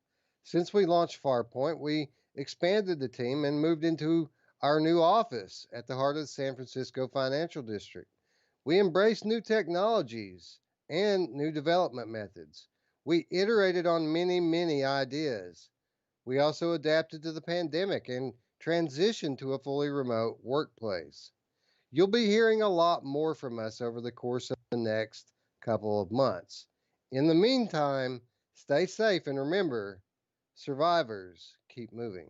Mm. So that was the statement in its entirety from Impulse Gear, and right off the bat, Roots, you notice that final line, "Survivors keep moving," and it was not only the final line from this blog post, it's also the final line from Farpoint. So Hmm. I think that might be our first clue here of what they're alluding to when they're talking about this project that they've been working on. Yeah, dude, because that was one of the things that when I saw the end of the game, I was like, it kind of feels like it leaves it open to a sequel, right? To see what's happening, without going into anything for anybody that's not played it. But um, I kind of feel like that line that they're saying is alluding to a sequel, but I could be wrong. So, Yeah, that's not all, Roots. I mean, the blog post itself was accompanied with photographs, and one of the photographs in particular was a kind of a brainstorming cardboard where they had index cards posted to a corkboard of all of their different ideas from a brainstorming session from this project. Now, many of these were, of course, blurred out. they don't want to spoil the surprise. But some of them were legible if you look closely, and that a lot of them seem to have a common theme, and that being the concept of home. What is home? Going Mm. home. I even saw a reference to the Odyssey from Homer Hmm. on there. Um, but this is interesting because that was kind of the motivation of the main characters in Farpoint. From the time that the game starts, all they're trying to do is go home. So I find it interesting that this seems to be a common theme. Now, it could be intentional misdirection from the developers trying to throw us off, but at least from here, that looks to be another clue pointing to the fact that this very well could be a Farpoint sequel. Wow. Well, Farpoint was received so well, and it did so well. I don't see why they wouldn't make a sequel.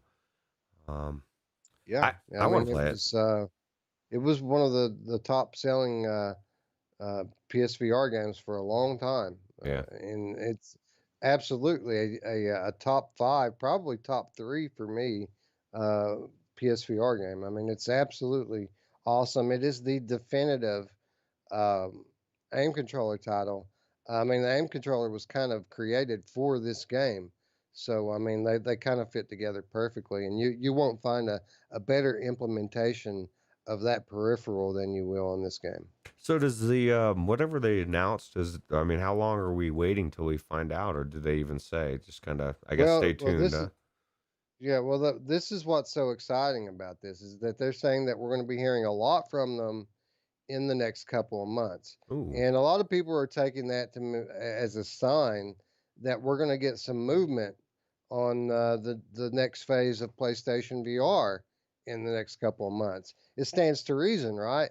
If this is the next Farpoint game that they're talking about, and they're going to start promoting it in the next couple of months, then that probably means that PS5 or VR on PS5 is going to come sooner rather than later, Oh, right? but Jarillo said that PSVR is dead. He was just saying that in the chat. Yeah, true that. Well, I would contend that it's certainly a possibility that they could absolutely be talking about Farpoint 2, and that could signal the, uh, the coming PSVR 2 age beginning in 2021.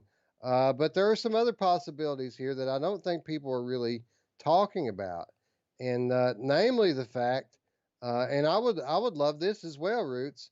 What if they're about to patch Farpoint for the PlayStation 5? Ooh, You what? know, everybody has talked about how awesome Blood and Truth is and how much better it looks, and I can attest to that firsthand. Blood and Truth is next level on PlayStation 5, but it's the only one really to implement updates on that level thus far. But we got to expect that more first party Sony games are going to follow suit. And I got to imagine if we're going to be hearing something soon from Impulse Gear, I would think that this is probably the most likely thing that it would be, right? Yeah, yeah. I mean, that's the thing. People are discounting. Like I said before, it's like, why would you not want to be one of the few games that is PlayStation 5 ready and look uses the hardware to make it look phenomenal and play phenomenal and phenomenally. They very well could be. Absolutely.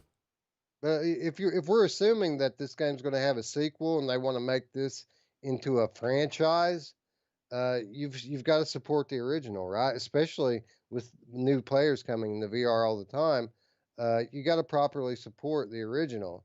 And having a new console that people are playing it on, I got to imagine. I mean, obviously the game development's hard work, but I mean, it wouldn't be that hard to go in there and write up a patch for this.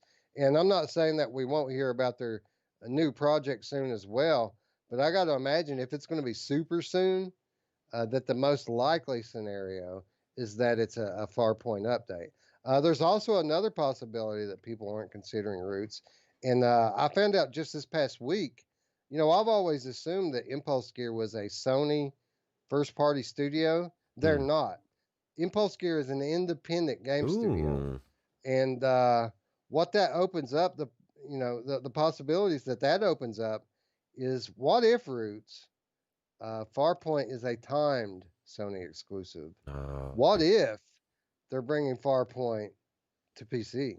that would be amazing. This story was so good, and I would play through it again on the PC just to experience it again. I'm looking at the graphics and all the just how everything was so amazing. This world and the story, it really did make you feel like you were stranded on this island or planet island. And I can imagine how good it would look through the G2, right? So Yeah, could you imagine? I mean, as beautiful as this game is on PlayStation, could you imagine having a powerful machine and an updated headset to look at it? I mean, it would be amazing. yeah, yeah. And then see what would be cool is then PC people would be able to play it and feel like what a real AAA game of this nature is compared to Lone Echo. Oh wait, Lone Echo was good, but the story in this and gameplay and everything, just it makes Lone Echo seem like an experience almost, right? Yeah. Versus an actual game. So Yeah, the the gameplay loop really sets it apart if you're going to compare those two games, in my opinion. Lone Echo, a beautiful, amazing experience in its own right, but if I had to pick a favorite between the two, it certainly would be Farpoint. yeah, I just felt like Lone Echo, as beautiful it was, at least when I played it, was just a fetch quest. Most of what I've played anyway. I realized timing is everything. And when you play something after a few years after all these other things have came out, I'm obviously not going to have the same experience as somebody that played it on day one when there was nothing like it out. So Delirium Drew says Farpoint is like a tunnel, though. Not a lot of reasons to turn around in 360. Well, it really wasn't about the room scale. It was more about the production value. But I will say this: I heard Brian Paul say something similar to that recently as well, and I see the point. It's a very linear game, and some of the levels on it literally are caves and tunnels. But with that said, the outdoors maps in this game, which makes up half or more of the maps, they're very big. Uh, it's a linear game. There's only one way through it, but the track that you're on is so wide it doesn't feel like that. There's a lot of opportunity for lateral movement in this game, and a lot of very big, wide open spaces. So that isn't necessarily true uh, for the game as a whole. I would say that more maybe a couple of levels, the cave and tunnel levels that are like that. But there's also a lot of very wide open spaces in this game as well. yeah, absolutely. But anyway, I just wanted to throw that out there. I don't think it's likely that this game ever comes to PC. I'm not sure. Sony may even own the IP. I'm not sure if Impulse Gear owns it or Sony owns it, but it is a possibility, and I thought that it was at least worth mentioning. People are acting like that it's just a lock that we're going to be hearing about their next project in the next couple of months, which would be amazing. Don't get me wrong, but there's other things that this could be as well. And just the fact that we're hearing anything at all from Impulse Gear is very exciting for me as a fan. And I got to imagine that whatever news they have to share with us is going to be just spectacular. Yeah, I agree. And Delirium Drew says, I'd love for the PCVR people to get to play it, but don't get me wrong. He just doesn't know if he'd buy it again just for the improved visuals. And for me, it wouldn't just be the improved visuals. It would be the near flawless tracking compared to the tracking of the PlayStation VR, even though it's got, you can have a really amazing experience, but just not having to worry about it, not having to worry. I mean, there's something to be said about that as well. I don't think, for me anyway, I would still love the hell out of this game, aim controller or no aim controller. Um, Granted, if I could play the PC VR with an aim controller, I would much rather do it that way as well. But no matter what happens, if my battery gets a little low in the PC version, or I turn a little bit too much, I'm not doing this all the time. So there is benefits to playing it on the PC versus the PlayStation VR version. Yeah, So, for sure there would be benefits, and you know, I would buy it again just based on better graphics. But again, this is one of my very favorite games. It would be weird, to do two-handed guns with mm. separate motion controllers. Even though the tracking would be better, it would still kind of be weird. This might be the one game that actually drove me to buy a gun stock. Mm. But see, we do that. I mean, it's weird, but it's not. Like every time I hold a shotgun or a machine gun and pop one or contractors or whatever, I don't feel like it's any more weird than anything else than holding one gun or holding two guns. Where it matters is when I'm trying to stabilize up for like a sniper shot or something. I not having the gun in my hand makes a difference. Although you don't have, like you said, you don't have a shoulder stock on the aim controller either, so you're still holding it out there. Um, I guess it just you chalk it up to some things that people say are immersive braking, like MameFam with his turning, smooth turning or snap turning. He'd rather turn physically, and not fit turning physically is immersive braking to me. For me, I can't understand that. That would never bring me out of immersion, but that's the beauty of life is everybody's got something different, no matter what it is. Like something that you overlook bugs the shit out of me, or vice versa. So that's why I like options. Yeah, and we've said it a million times. The more options, the better, man. Give me all the options. Yep, more options.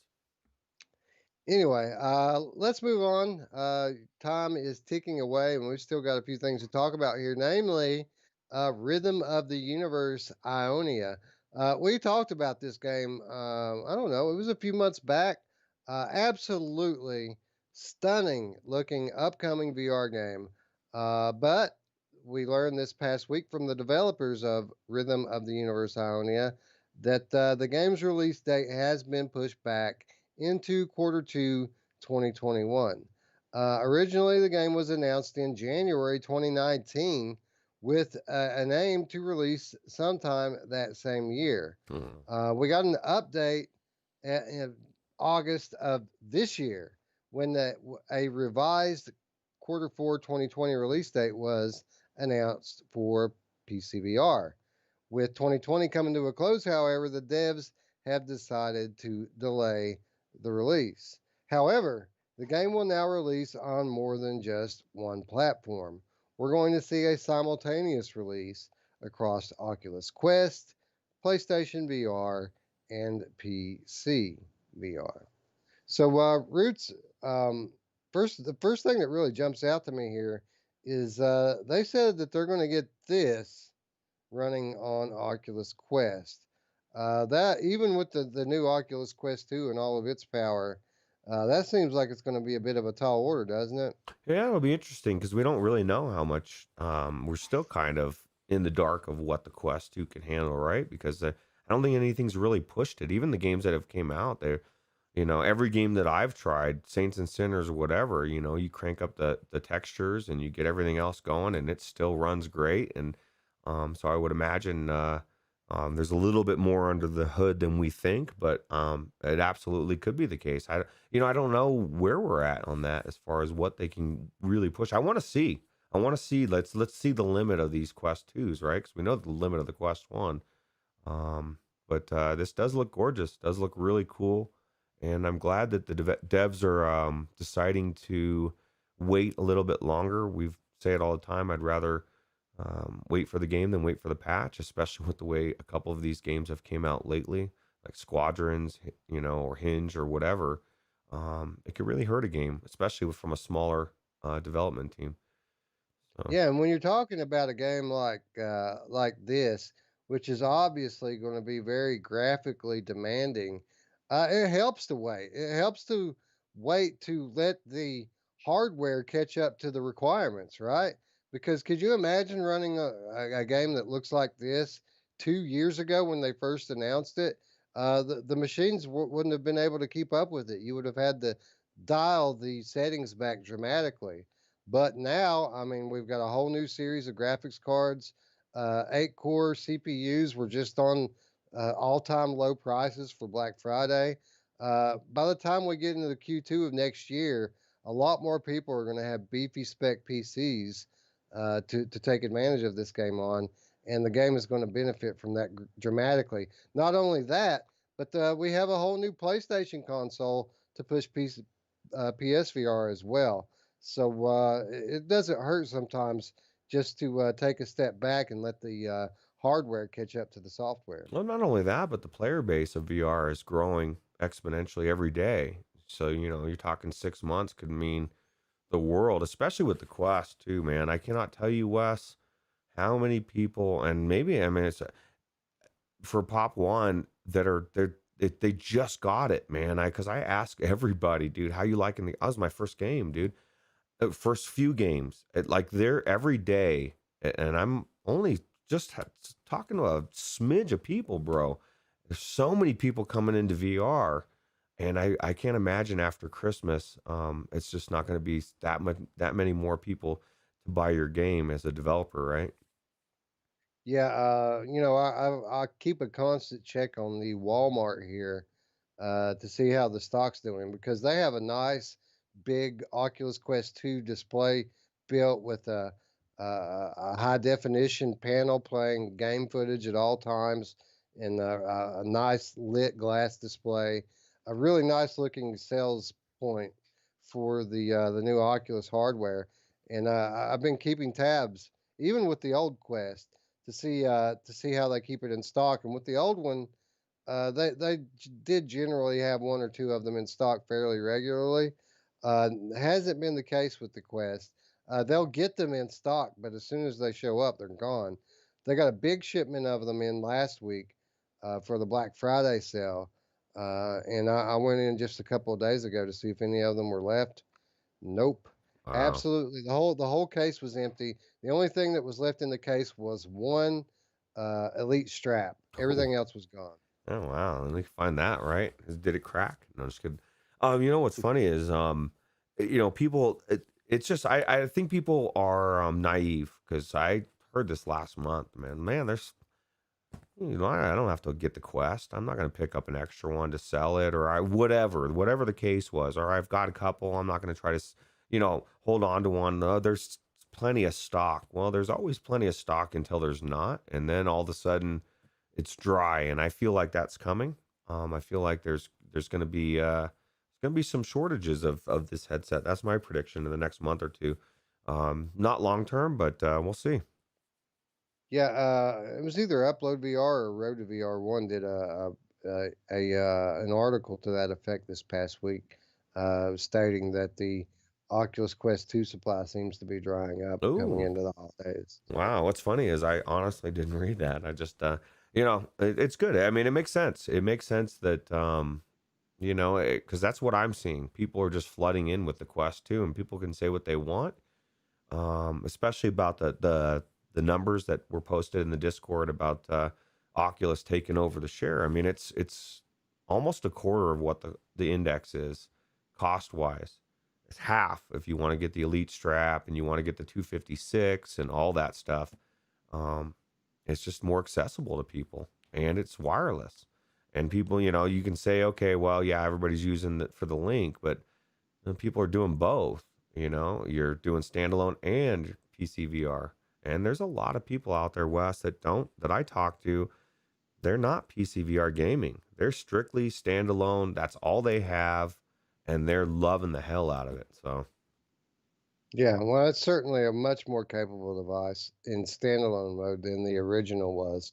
And, since I got my G2, I still use my Quest 2, but I don't use it nearly as much. But when I am using it, it's normally to play a standalone title. So, it does get some of that kind of use from me as well. yeah, that's cool. Uh, quickly though, let's talk a little bit more about Rhythm of the Universe. Here we got a little bit more.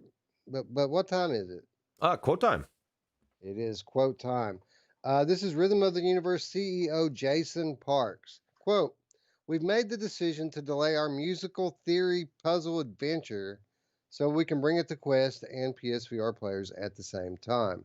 We want everyone with a VR headset to be able to explore the gorgeous world we've created from our experiences working extensively with international musicians and documenting the deforestation of the Amazon, end quote.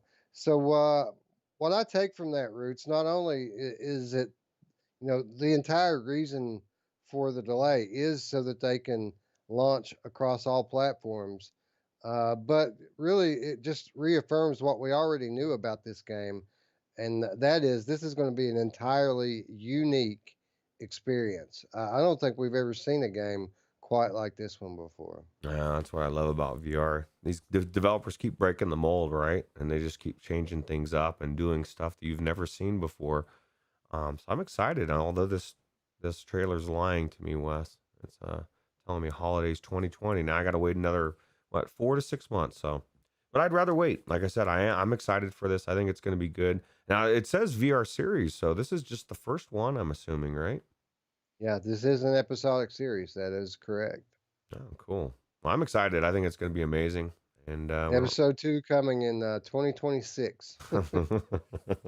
oh God, what pandemic will we be in the middle of then? Hopefully none, Oh, right? brother, I hate to speculate. Yeah. Anyway, let's move on. We do have one more game to talk about before we get to the weekly reminders. We do like to take a look at new games as often as we can here on Virtual Strangers, and this week is no different because this week we learned about a game called A Rogue Escape. Armor Game Studios has announced its latest project.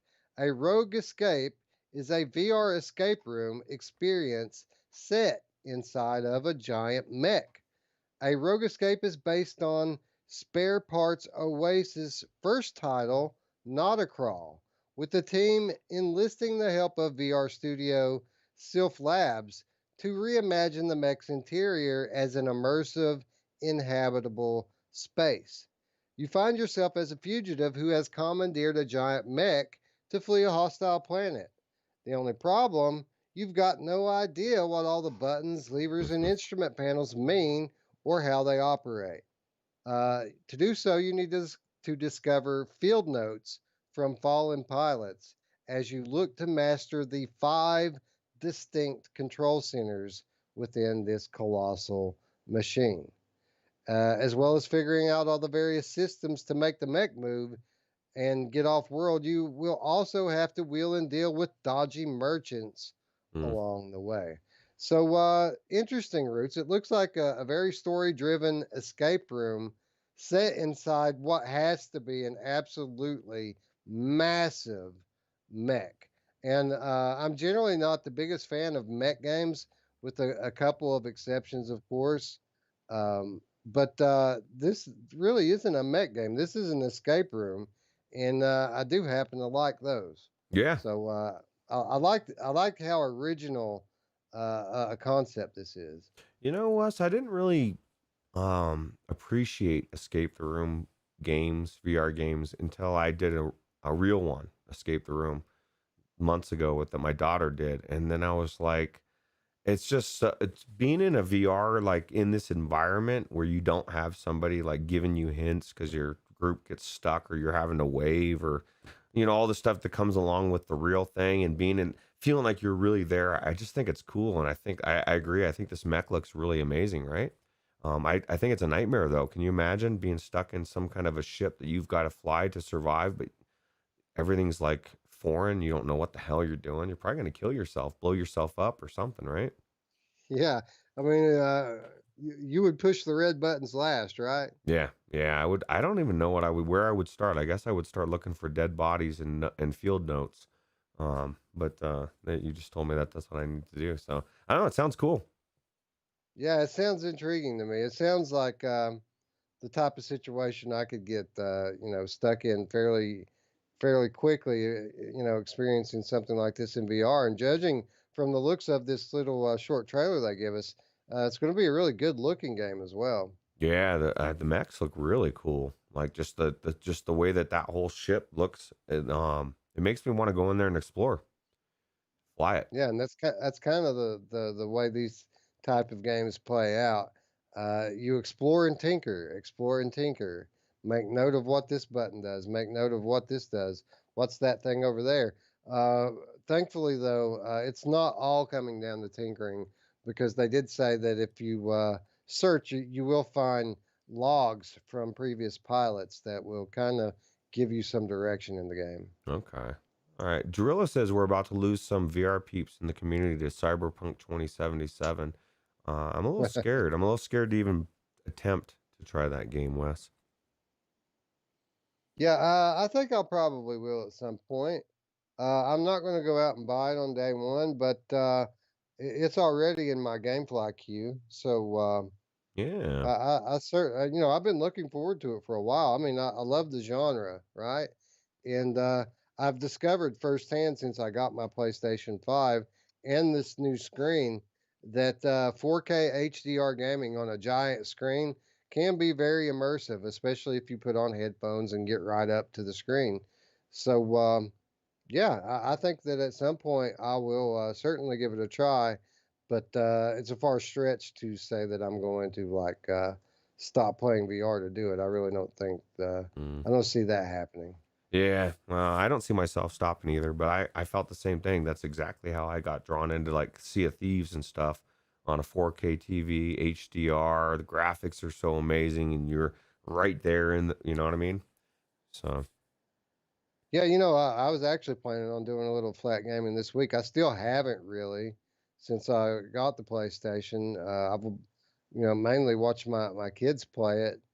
Um, but I've got Godfall installed and ready to go. I need to get into it so I can send it back to GameFly. I've got Watch Dogs Legion installed and ready to go on my PC, ready to check out all those nice RTX features. So I was kind of planning on doing some flat gaming this week. Was curious to know if anybody would be interested in seeing the videos. Like, should I make videos of this stuff? I would be. I'm sure people would be. And if I did it, I mean, where would I put it? I mean, my channel is a VR channel, right? Like, Well, it's weird, but I've put stuff on mine. I've considered mine a VR channel as well, but then I got flat gaming all over the place. Um, so it depends. I mean, if it's a peppered in there, it's not that big a deal. But if you were going 50-50, people might be thinking, why is this guy calling himself Lethal Weasel VR? It should be Lethal Weasel Flatty, you know? yeah, I don't know. I haven't made my mind up whether or not I'm gonna record it, and if I do, I haven't made my mind up whether I'll even put it on my channel. I might just make another channel just for the flat stuff, and Yeah. not something that I'll support, regularly. But whenever I have a flat gameplay, I'll have a place to throw it up in case people in our community want to go check it out. Or just Um, name it a new series on your channel, Topsy Turvy Weasel. The world is upside down, and you're now playing flat games in the that the, series.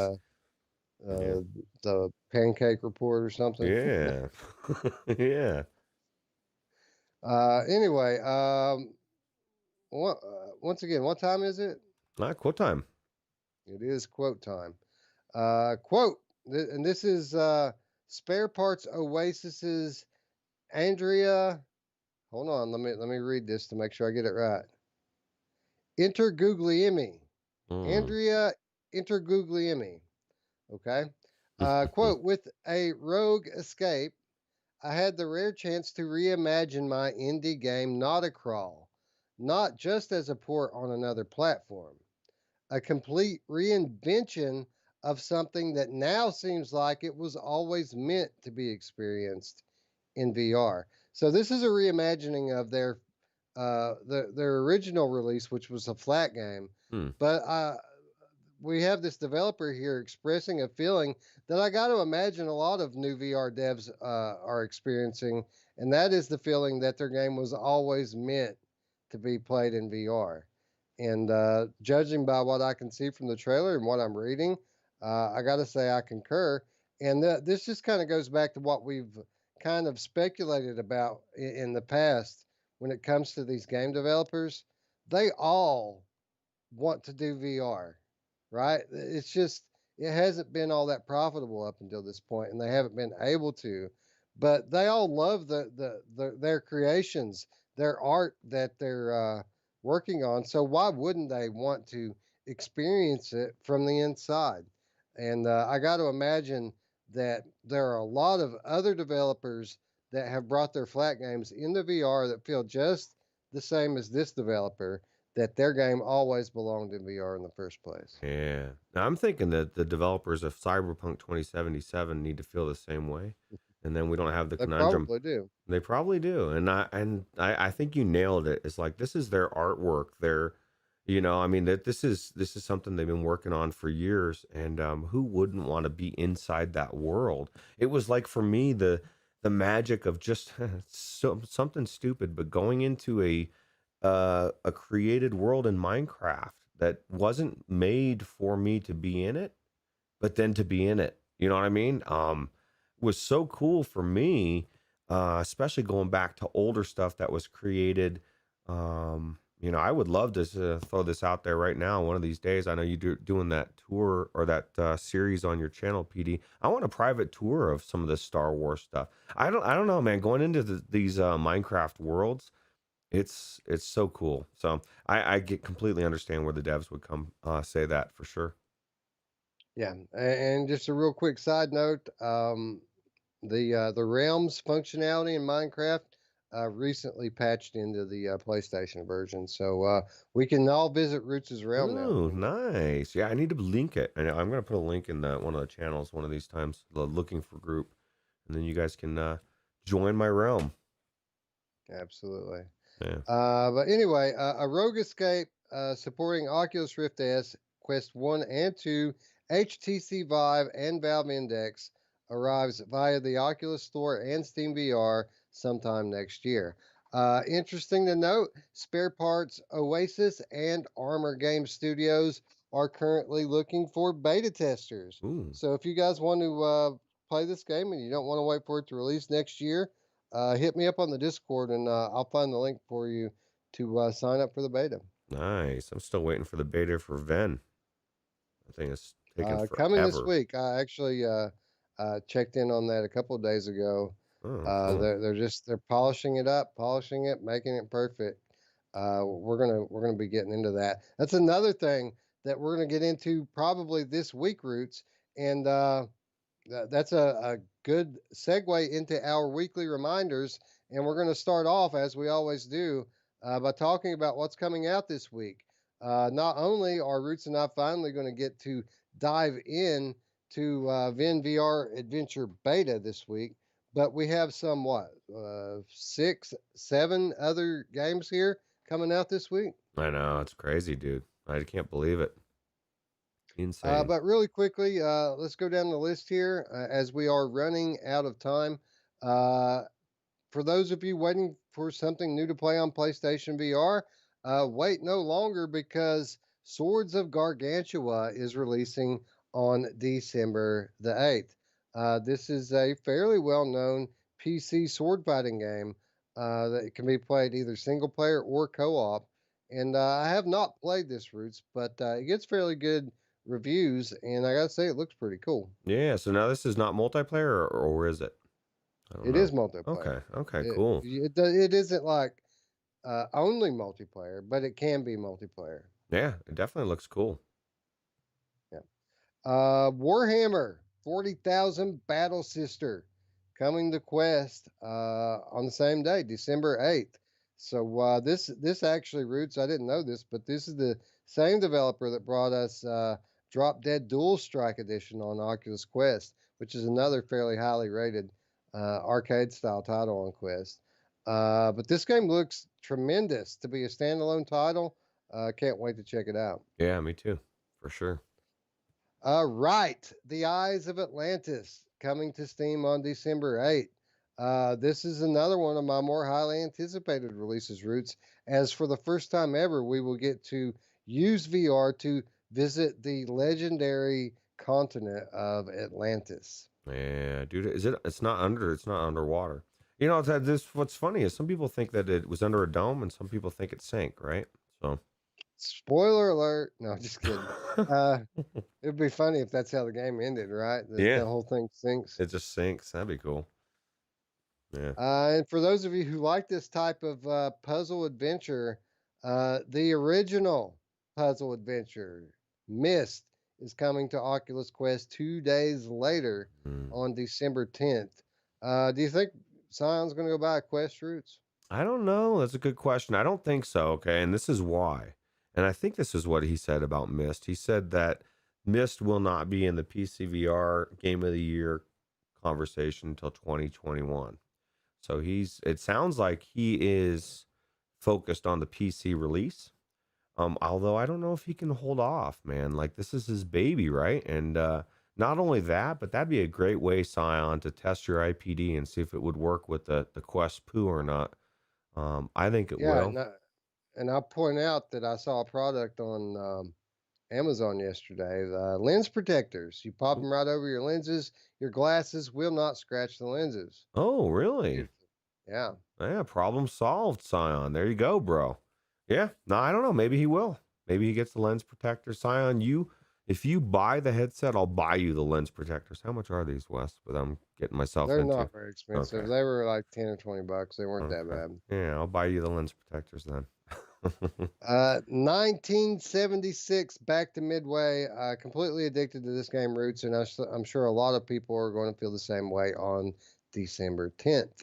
Are they gonna feel the same way about what's it called? I got the wrong thing in here. That's all right, Don't though. worry about it, man. We're going on to the next game anyway. We've already spent like 15 minutes on this game as it is, and did a whole episode on it last week. HOTUS support, um, motion simulator support, 1980s arcade goodness, and just an all-around addictive and fun game. Yep. In Death Unchained is getting its Siege of Heaven DLC on that very same day. This is it's kind of a wave shooter based type of gameplay, leaderboard style. So something that is scaling difficulty for beginners all the way up to experienced veterans. They're saying it's pretty good, Roots. We're going to find out soon. Oh, cool. I can't wait. And last but not least, we are getting Medal of Honor Above and Beyond. We've already said all there is to say about this game. We talk about it almost weekly, and we talked about it quite a bit today. This game is coming to Oculus on December 11th, coming to Steam on December 12th. So be on the lookout for that. I'm sure many of you have probably already pre-ordered it anyway. PD wants to know if we've played Project Wingman yet. I have not. I'm assuming you have not as well. No, I have not. Yeah. So we'll see. Maybe somewhere down the road, I will check it out. People are saying it's pretty good though. I have taken notice of it. Oh yeah. All right. So I'm sorry. Go ahead. I was just gonna say, PD says that the new in-game death mode is for people who find the game too scary, the main game, and I agree. It is scary, kind of. Yeah.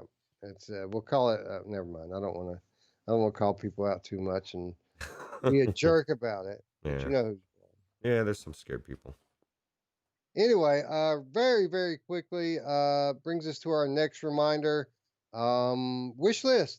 Join us, friends, as we in real time do our part to support these developers by wishlisting one of these awesome games that we talked about this week. And I kind of feel like, having such an extensive wish list already, it's kind of there's an obvious choice here, right? Yeah, I mean, the only thing I don't have on there, I think, is Rogue Escape because it's new. I mean, everything else I've already done, man. That's exactly right. A Rogue Escape. We do not have this now. I don't know the Steam page is up for it yet. We're about to find out.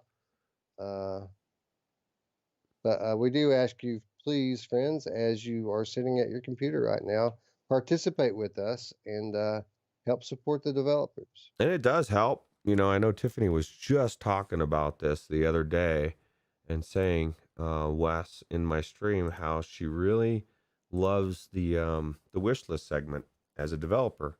And I said, that's what's so awesome about Wes is like you were talking to one of the devs and you just thought, you know what, this would be a great idea. It's one of the things we love to do is help you guys find the games and help the developers find the audience. So. Well, I mean, it's one of the things that's the most obvious, right? These guys always anytime they communicate with people, they always put that in there. Please wishlist the game. Um, I mean, there's a reason for that. Though they all say it, it must be important. Yeah, So absolutely. that was kind of my reasoning behind the segment. That was a good reasoning. Anyway, got about 3 minutes left here before I got to run out the door and go to work. So really quickly, free stuff and killer deals. I'm going to run through this, guys.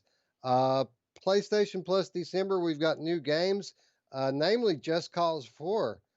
Pretty big title there at one point in time. Absolutely free on PlayStation Plus. Also, Rocket Arena and Worms Rumble as a PlayStation 5 game available for the second month in a row. Um, PlayStation Store sales, not very many going on this week, but you can get Paranormal Activity: The Lost Soul for $6 and the Kona VR bundle for $5. That Paranormal Activity for $6 is an absolute steal, Roots. It is. And Fabster wants to know how big the game is going to be. I think it's like 160 gigs for Medal of Honor. Something like Yeah, that. Yep. nuts. Yeah. Anyway, Epic Game Store free game this week is Cave Story Plus. Don't ask me anything about that, bro. I don't know. All I know is it's free, and that's all I need to know. Yeah. Oculus Quest Store has made an epic return to sales Roots. The sales are back on the Oculus Quest Store. The aforementioned Drop Dead Dual Strike Edition is today's daily deal at $12. Ooh. But in my opinion, the deal of the week this week is a bundle of Deathlap and Coaster Combat together for $21. Yeah, dude, that's just one of the ones that's why the ones I picked. I was like, man, that's a good deal. I love both of those games, especially Coaster Combat. For such a simple game, it looks so good, and it's just so fun to ride a roller coaster and shoot shit. Yeah, and the good thing about it is, if you already have Deathlap like Roots and I do, uh, the way Oculus does their bundles, they still give you the discount on the other half of the bundle. So you don't have to you're not disqualified just because you own one of the games. Coaster Combat for somebody who already has Deathlap is like $7 Yeah. now. So I mean, uh, Roots talked about this game not that long ago, and he said it's an absolute blast. Now's your chance. Yep. Absolutely. They have another bundle, Akron, as well as Cookout, and a couple of Resolution Games titles. Our friends there at Resolution Games, $28. So a couple of fairly well rated and highly respected party titles bundled together for a good price at $28. Yeah, and just the fact we're getting sales for Quest is a good sign, right? Everybody was bitching for so long, so. Yeah, so there was like 2 months there where they didn't have any sales, but we're back to it now finally. Yep. Steam sales. There are a few decent Steam sales this week. Demo Reborn is $17. We talked about that not long ago. Gnomes and Goblins already getting a steep discount at $19. And Crisis Brigade 2 Roots is $16. And I'll put this in here specifically, not only because it's a great price for the game, but this game has gotten massive updates lately with some changes to the level design, some updates to the AI, and co-op support being added in as well. Ooh, I'll tell you what, man, this game is hard as hell, dude. So co-op support is music to Roots' ears, for sure. Absolutely, we're always looking for games to play together. This is a good candidate for that. It's really good. Tower Tag, a game that was fairly popular not so long ago, $4 on Steam right now. Wow. Population One kind of killed all these little games like this, didn't it? Yeah, and that's the thing, man. It's like there's so many players in there, and that's good, but it really is hitting a lot of the other games. Rest in Pieces is a game that I was not familiar with that I just happened to click on yesterday to see what it looked like. And this zombie shooter looks fairly amazing at $7. It's an indie game with mostly positive reviews and absolutely terrifying looking beast to shoot. So if you're looking for a new shooter, well, maybe give that one a try at $7. Yeah, definitely. I never even heard of it. Me either, but it looks cool. Yeah. Renlo, $12. You know, Roots Renlo just won at the Rain Dance Festival this past month. Did it really? Wow, I need to go back in there and finish the story and see, if she finds her father or not. I kind of got stuck with that rude sailor guy, or weird guy, I guess. Yeah, and to wrap it all up, we've got some new titles from Viveport Infinity. First of all, Paranormal Detective Escape from the 80s. This is a game that I'm familiar with only because every time I check the Oculus Rift sales, the very last title at the very end of the page is always Paranormal Detective Escape from the 80s. Beyond that, I've never given the game a second look, but it looks pretty cool. And being part of Viveport Infinity now, maybe it's time to check this one out. Yeah, because it looks like it has some nostalgia to it, right? So, free is a great way to check it out if you have Absolutely. Infinity. So, Affected the Manor has been on Infinity for some time already, but Roots, it did just receive the Darkness update, oh yeah. providing a whole new path through an already scary horror experience. I need to check that out. And somebody with Fabster says all the Vive ports he's been running on great on virtual desktop. So that's good to know as well. Yeah, I've tried some Viveport stuff. I don't remember exactly what it was, but it does work. Yeah. I'll tell you what, man, almost everything works on the Quest 2 with the Vive port. Such a good headset. Absolutely. Thief Simulator VR, a game that we tried in early beta form, recently got full release on Steam and now is available through Viveport Infinity. Roots, I enjoyed my time in Thief Simulator. It was a fairly simple concept, but it was fun to break into these people's houses and steal shit. Yeah, I need to check that out again because what blew my mind is my nephew. I think he was 15 or 16 at the time when he came over. He was excited about it. I guess he had played it flat. He wanted to go into Thief Simulator. So I need to go back into it. I need to see, I didn't really work my way up to where I could be a traditional thief. I was just more of a thug and I didn't steal much. So, And it's a finished product now, right? So it stands to reason that it would be even better experience than what we had in it before. yep, absolutely. And to round out the list, Horror Bar VR. This is a brand new release, actually, outside of Viport.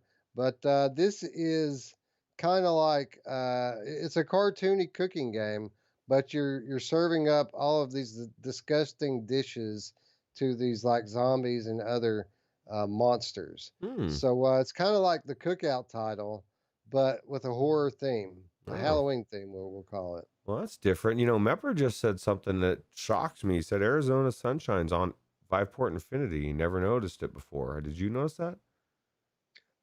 Recently, it was recently added in the Infinity. It's been on Viveport for a long time, and they typically put it on sale for very cheap. So I didn't really talk about it because I already have it in my Viveport library because I bought it for $1 from Viveport. Oh, wow. But uh, yeah, it did get added in. I think within the last month or two, it got added in. Oh, So. cool, dude. If you've never played Arizona Sunshine and you have Infinity, now's the time. That's a really good game. And we had more fun in it than I thought I would the last time we played it together. Anyway, I've got to run. So that's going to bring us to our last reminder this week and every week, and that is how you can support our channel, namely by clicking the things down there. All of those buttons really help our channel to to grow, And glow. especially the red one, the red button. They make it red for a reason. It's the most important one. So please click the red one if you haven't already. Click the bell right next to it to keep up with all of our content here on the Virtual Strangers channel. As we mentioned before, you can join our Discord by clicking the invite in the description down below. Come join the conversation and help us to determine the games of 2020 in a whole host of different unique categories, unlike anything else you'll see on any other channels.